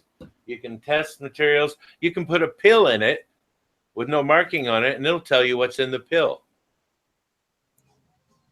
That's fucking awesome. I can't wait to play around. I'll bring some stuff to play around with when I come see you. Yeah. Listen, that thing is like a store weenie. It's hard to beat. No, that is pretty badass. I got to tell you, because it's just amazing. Every time I fucking think about the cannabis world, though, I keep thinking of what Father Mike said the other day. Picks and shovels. Because the amount of money being made in this industry on stuff that's not exactly growing cannabis, it's just gotten astronomical. There must be 25 grow shops in Sonoma County. I mean, one shop has 5 fucking locations. So, but every time I ride by there, guys, I see this mountain of yards of fucking pallets and pallets of dirt, all sitting there outside, all with a bunch of bugs fucking. So that's what I see. I see a giant fucking fungus gnat condominium out there because they just got 1,000 pallets sitting outside, all crammed up against each other. So I'm going to be excited to hear this Berger guy talk about it because Berger looks like it's clean. But Berger doesn't have enough food in it to do anything. So you guys heard the other night, I'm gonna mix some of the Berger with just a little bit of super soil to kind of get it going. So, but it doesn't have bugs that we can see. No, he was talking about the way that they harvest the peat. It the first layer does something, and it really is totally has no larvae, nothing living in it. So it's really unique. No, and again, the only problem me and Badger are having is if you use it like any other soil, like we put our starts in it, clones, in 2-gallon pots. This shit's literally got no fucking food. Like as soon as it gets roots, your plants turn yellow. So you have to use it as a base, and it's weaker than the base we normally use for super soil. So there's going to be a little tweaking in it, but I know for a fact when I go to the store and I buy 9 bags of roots, it's got fucking root aphids in it, and it's got fungus gnats in it. You can see them fucking crawling in it, and it's become pandemic. And I'm told it's become pandemic because the California Highway Department sprays the shit on the side of the fucking road. They're putting bugs out to control the weeds, and I don't know if this is true, but I'm pretty sure it is.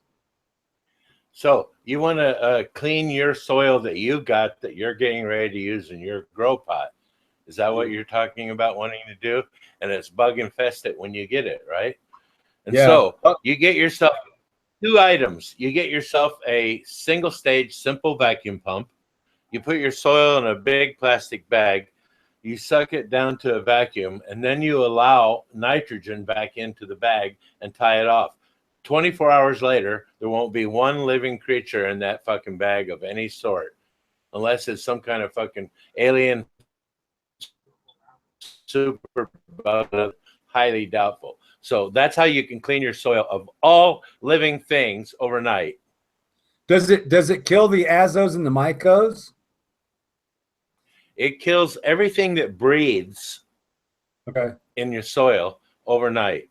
Okay, well that makes sense. You're suffocating. Okay, now I got you now. Yeah, it just suffocates everything. And so it gives you a clean and the next day when you open the bag up, the nitrogen goes out and it's non-toxic, and there's no footprint left behind or anything. You just have a bunch of soil that now has a bunch of brand new fertilizer in it. Bugs. What were you going to say, Sid? I think Sid had a question. Go ahead, big man. Oh no, it's just fuck, I forgot. I'm stoned. My bad, guys. Uh-oh, stoner. This fucking thing is badass. I'm glad somebody's there with me. But yeah, I was definitely agreeing with suffocating of the animals, though. It's a good idea because it basically gives you a clean slate. Yeah, and doesn't leave any crap or poison or anything, Mhm. and you don't have to put neem in it or other stuff that might actually keep your plants from developing fully. I always try to use the most natural method possible. Yeah, You know, my it's just good like buddy, you were saying earlier. a good friend of mine makes this soil. I mean, he makes this bioavailable soil, and the more alive the soil is, the better the reward that the plants are going to give you. What it boils down to really is loving them enough to give them only the best. And then they love you back by giving you buds that are loaded with all the things that you're really interested in having in them. And that's how Yeah, it it's really works energetically. People who just like invest money, they're looking for a return, and they're always wondering, why are my buds like not the best? How come I didn't win? I got that. And it's because the vital ingredient of love is being left out. And really, I can't emphasize or make it clear enough to you that plays such a huge role in raising your plants, is actually caring about them. Yeah, it's really funny you mentioned that. Kind of a short story I got is recently I've seen my dad outside with a rake, taking a rake out to the lawn, and he's been doing it like literally all day, and I'm like, what the heck are you doing? And I figured he's probably just aerating it or whatever, but it turns out he's putting some stuff in there to inoculate it so it won't get like dandelions and stuff later. And I look at the bag and it says to apply it, after the dandelions are there, because it's like a problem. But he's like, why do you need to wait for them to be there? Why not just get it beforehand? And just smart. This is the thinking process that I love. Yeah. That's awesome. IPM. Well, cool. Well, so I want to remind everybody one more time to make sure that you guys tune in to the Grow Tube Roundtable tomorrow night, live from Vegas, the High Times Cannabis Cup. It's probably going to be really kind of crazy because it is a High Times Cannabis Cup, which is generally somewhat of a clusterfuck, even though a great time. So it'll just be fun to see these guys actually running from the cup. So I hope everybody will tune in and see our friends going insane in Vegas.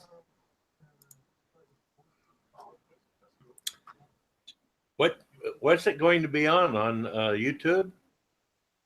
Yeah, it'll be on YouTube. It's called the Grow Tube Roundtable. Indra, it's a grow show. It's like this show a little bit, and like Ash Church a little bit. It's got its own vein. It's very structured. They come up with a topic before the show's aired, and then they mail the topic out to all the panelists, and so they kind of keep people on track. But they're all in Vegas right now, and they've got their laptops and their phones and everything, and they're going to try to stream from the cup. So it should be kind of fun. But yeah, the channel is called the Grow Tube Roundtable, and the host is Crazy Dago, and he's actually why you see me here, because I had to go buy a microphone and a camera to be on that show, because I was on Hash Church on my laptop, and that was cool with me.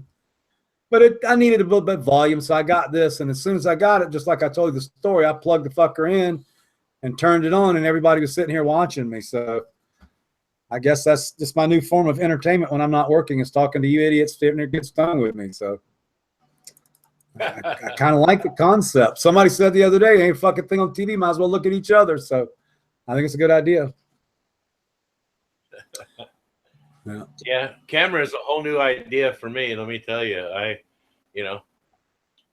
Mark was trying to get me to go on Hash Church for, I don't know, years. And I just never would acquiesce to it, because I thought I was still living the you don't show your face and equate yourself with anything that's vaguely against the law, because you know, you're trying to get by in the world. You know, I got 4 kids. I got 2 boys, 2 girls, and I got a granddaughter. And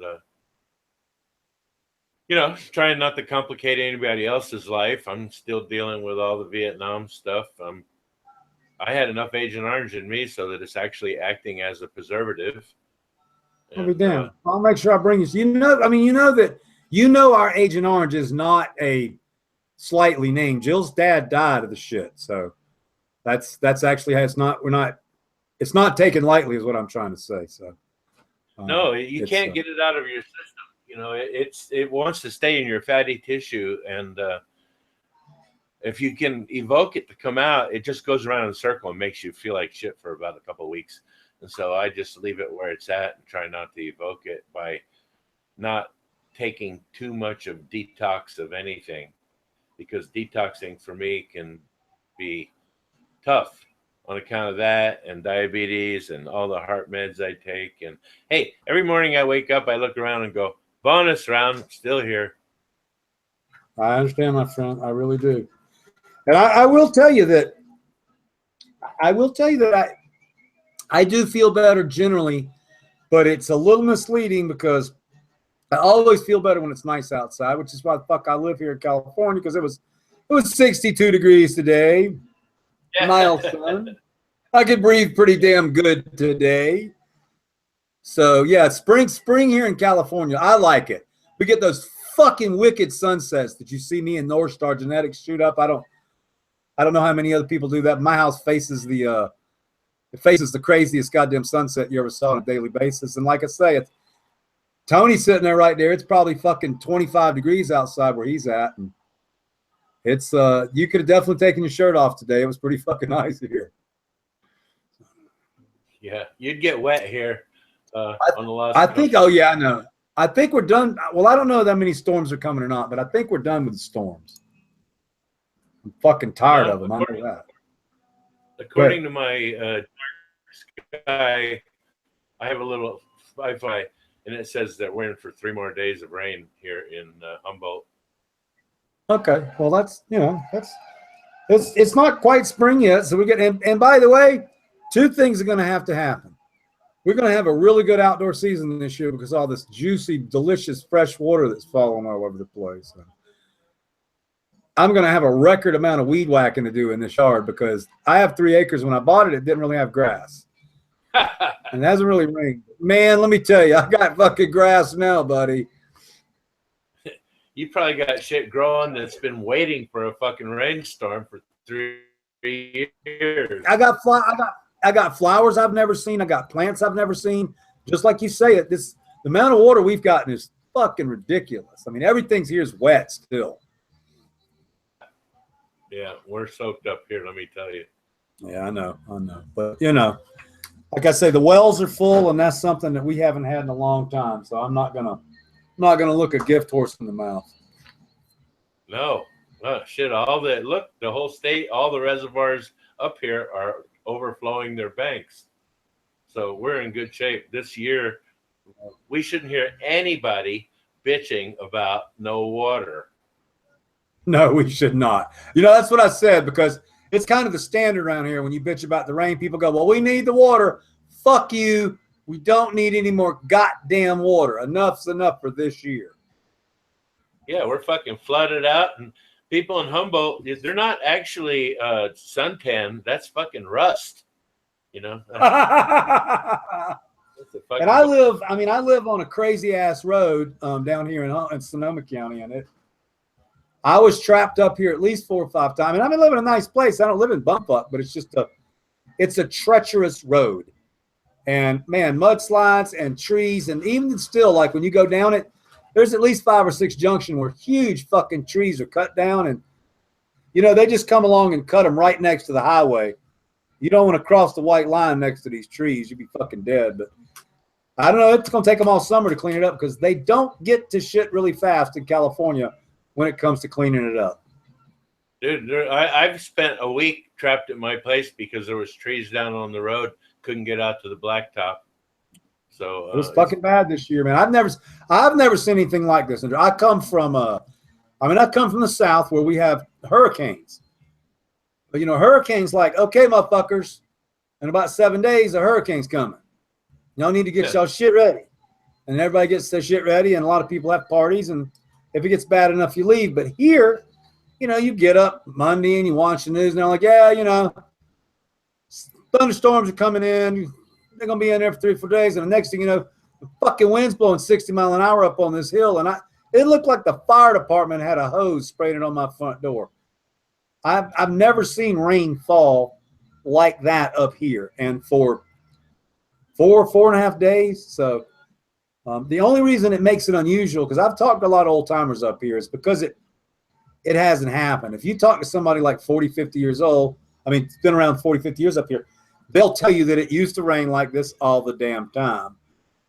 We just went through a spell, I guess, of dry weather. It's true. But, you know, in 1964, when the snow in the past was 45 feet high and the snow melt came down, you can actually, in between where I'm at and Eureka, you can see a sign on the side of the road that's about 30 feet over the highway, and it says, this is the high water mark in 1964. And that shit must have, I mean, it must have flooded the whole valley out. The freeway was completely ruined. And now the snowpack up there is now at 35 feet, approaching the record in 1964. So it should be pretty interesting when summer comes. There's not only enough water, but there's way too much fucking water.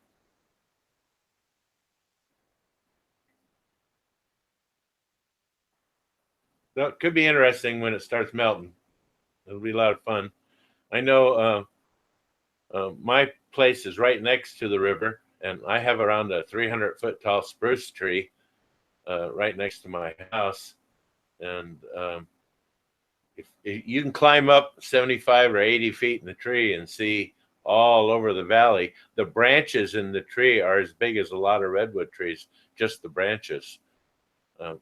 I stood on a branch that was an 8-foot diameter near the bottom of the tree, and you could walk out 50 feet on the branch with fairly flat area, like you weren't balancing. You didn't have to be a tightrope walker, you know. It was like a wooden bark covered sidewalk. Been there for, you know, I don't know how old it is, but it's 360 feet tall, so it must be pretty damn aged. Sounds like Hell a of fun me, though, tree I mean. for a tree house. Oh, you could put a tree house on one branch on it. I mean, you got a branch that's 7.5 feet in diameter, you know, 2-story motel on that thing. It's just an incredible tree. I've gone out and sat by it, and it's you know, around the bottom, it's around 31 feet. And you can feel how old it is. You can go out and feel it. If you just sit still with it, you can get a peaceful feeling from the thing. And I think the spirit of the wood will definitely reach into your body. You know, you got to buy the fact that every single thing in the world is connected. There's some of everything in you and some of you in everything. And if you can relate to that and understand it, the world starts to demystify itself for you. Well, yeah, I Go ahead, always Mr. Bond. I always say, you know, like you said, Indra, there's a piece of me in everything, and there's a piece of everything in me. So if you look at that, and like you said, if you can understand that, if you only think about positive things and you know, are positive every day in life, you know, you're most likely only going to get positive stuff back. You know, obviously there's always going to be the people in life that are going to give you negative, but you know, I always you'll always attract polar opposites and polar likes. It just happens that way. Some people will want to hear what you have to say or be by you because they think you're saying stuff that's the kind of thing they want to hear. Other people listen to it and call you a charlatan and a BSer. I mean, that's just life, you know. I like thermodynamic balance, but it turns out that balance exists all the way through this plane of existence that we choose. You know, these are all dense bodies. We create them so we can come here and have a human experience. And otherwise, and this is a game that we've been playing from day one. And there was no day one. We've been doing this forever, and we'll be continue to do it forever. And 420, in another life, I'll still bump into him, and it'll maybe still be maybe in the other life he'll be someone who's going to heal me. You know, all of the parallel universes that exist that we can go through. What you can do is center yourself, pick the one that is the most positive and best for you, and wake up and go to sleep every night telling yourself that you want to wake up in that parallel world where life is really good for you. I did that my whole life, and I can tell you now that spirit never leads me to bad people or bad things. Spirit only leads me in the right kind of circle with the right kind of people, good things, no bad stuff.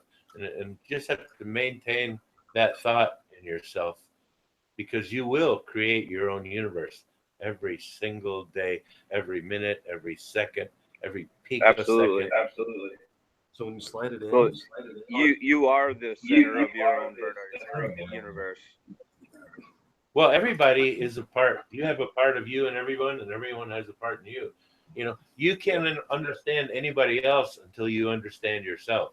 The minute you understand yourself, no one will be a mystery to you. Yep. Absolutely.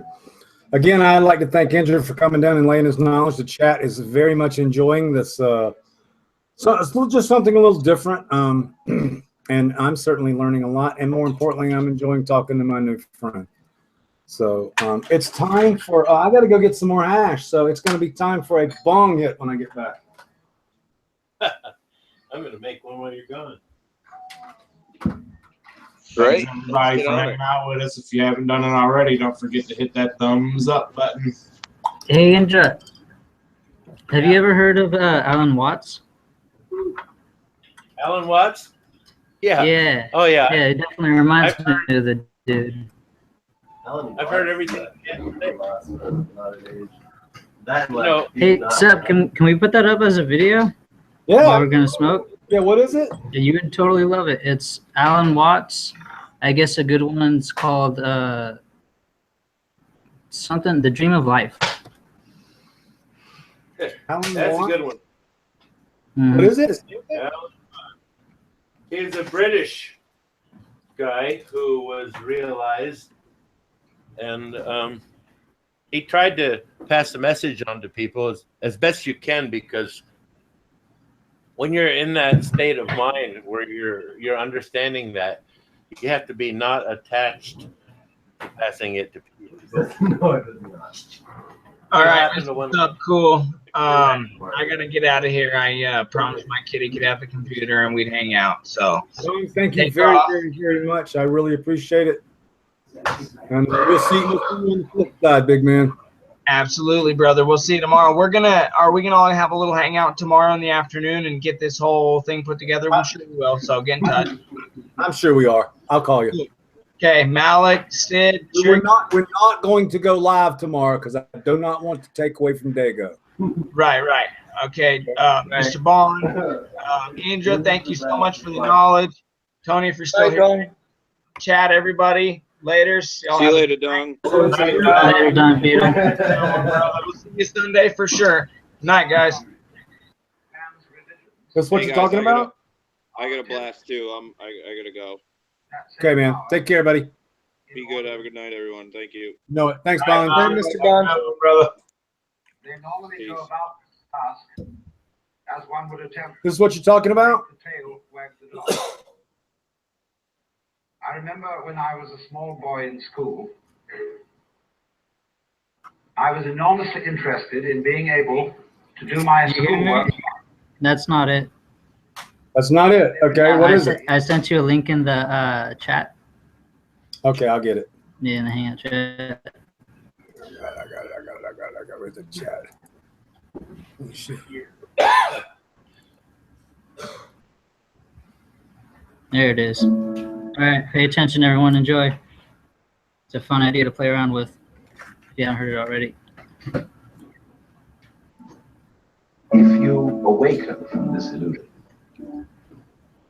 and you understand that that implies life, self implies other, life implies death, or shall I say, death implies life.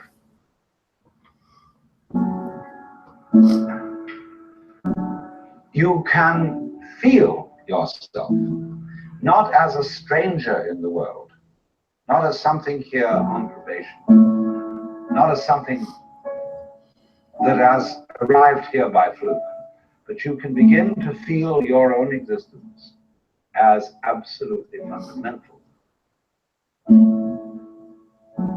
I'm not trying to sell you on this idea in the sense of converting you to it. I want you to play with it. I want you to think of its possibilities. I'm not trying to prove it. I'm just putting it forward as a possibility of life to think about. So then, let's suppose that you were able every night to dream any dream you wanted to dream. And that you could, for example, have the power within one night to dream 75 years of time, or any length of time you wanted to have. And you would naturally, as you began on this adventure of dreams, you would fulfill all your wishes. You would have every kind of pleasure. And after several nights of 75 years of total pleasure each, you would say, wow, that was pretty great. But now let's have a surprise. Let's have a dream which isn't under control. Well, something is going to happen to me that I don't know what it's going to be. And you would think that and come out of that and say, wow, that was a close shave, wasn't it? Then you would get more and more adventurous, and you would make further and further out gambles as to what you would dream. Finally, you would dream where you are now. You would dream the dream of living the life that you are actually living today. That would be within the infinite multiplicity of choices you would have, of playing what you weren't God. Because the whole nature of the Godhead, according to this idea, is to play that he's not. So in this idea then, everybody is fundamentally the ultimate reality, not God in a politically kingly sense, but God in the sense of being the self, the deep down basic whatever there is. And you're all that, only you're pretending you're not. That's fucking deep as shit, man. That's beyond deep. That's pretty badass. I'm glad you appreciate it, Seth. I will be watching that when I am not on 1,000 milligrams of fucking cookie.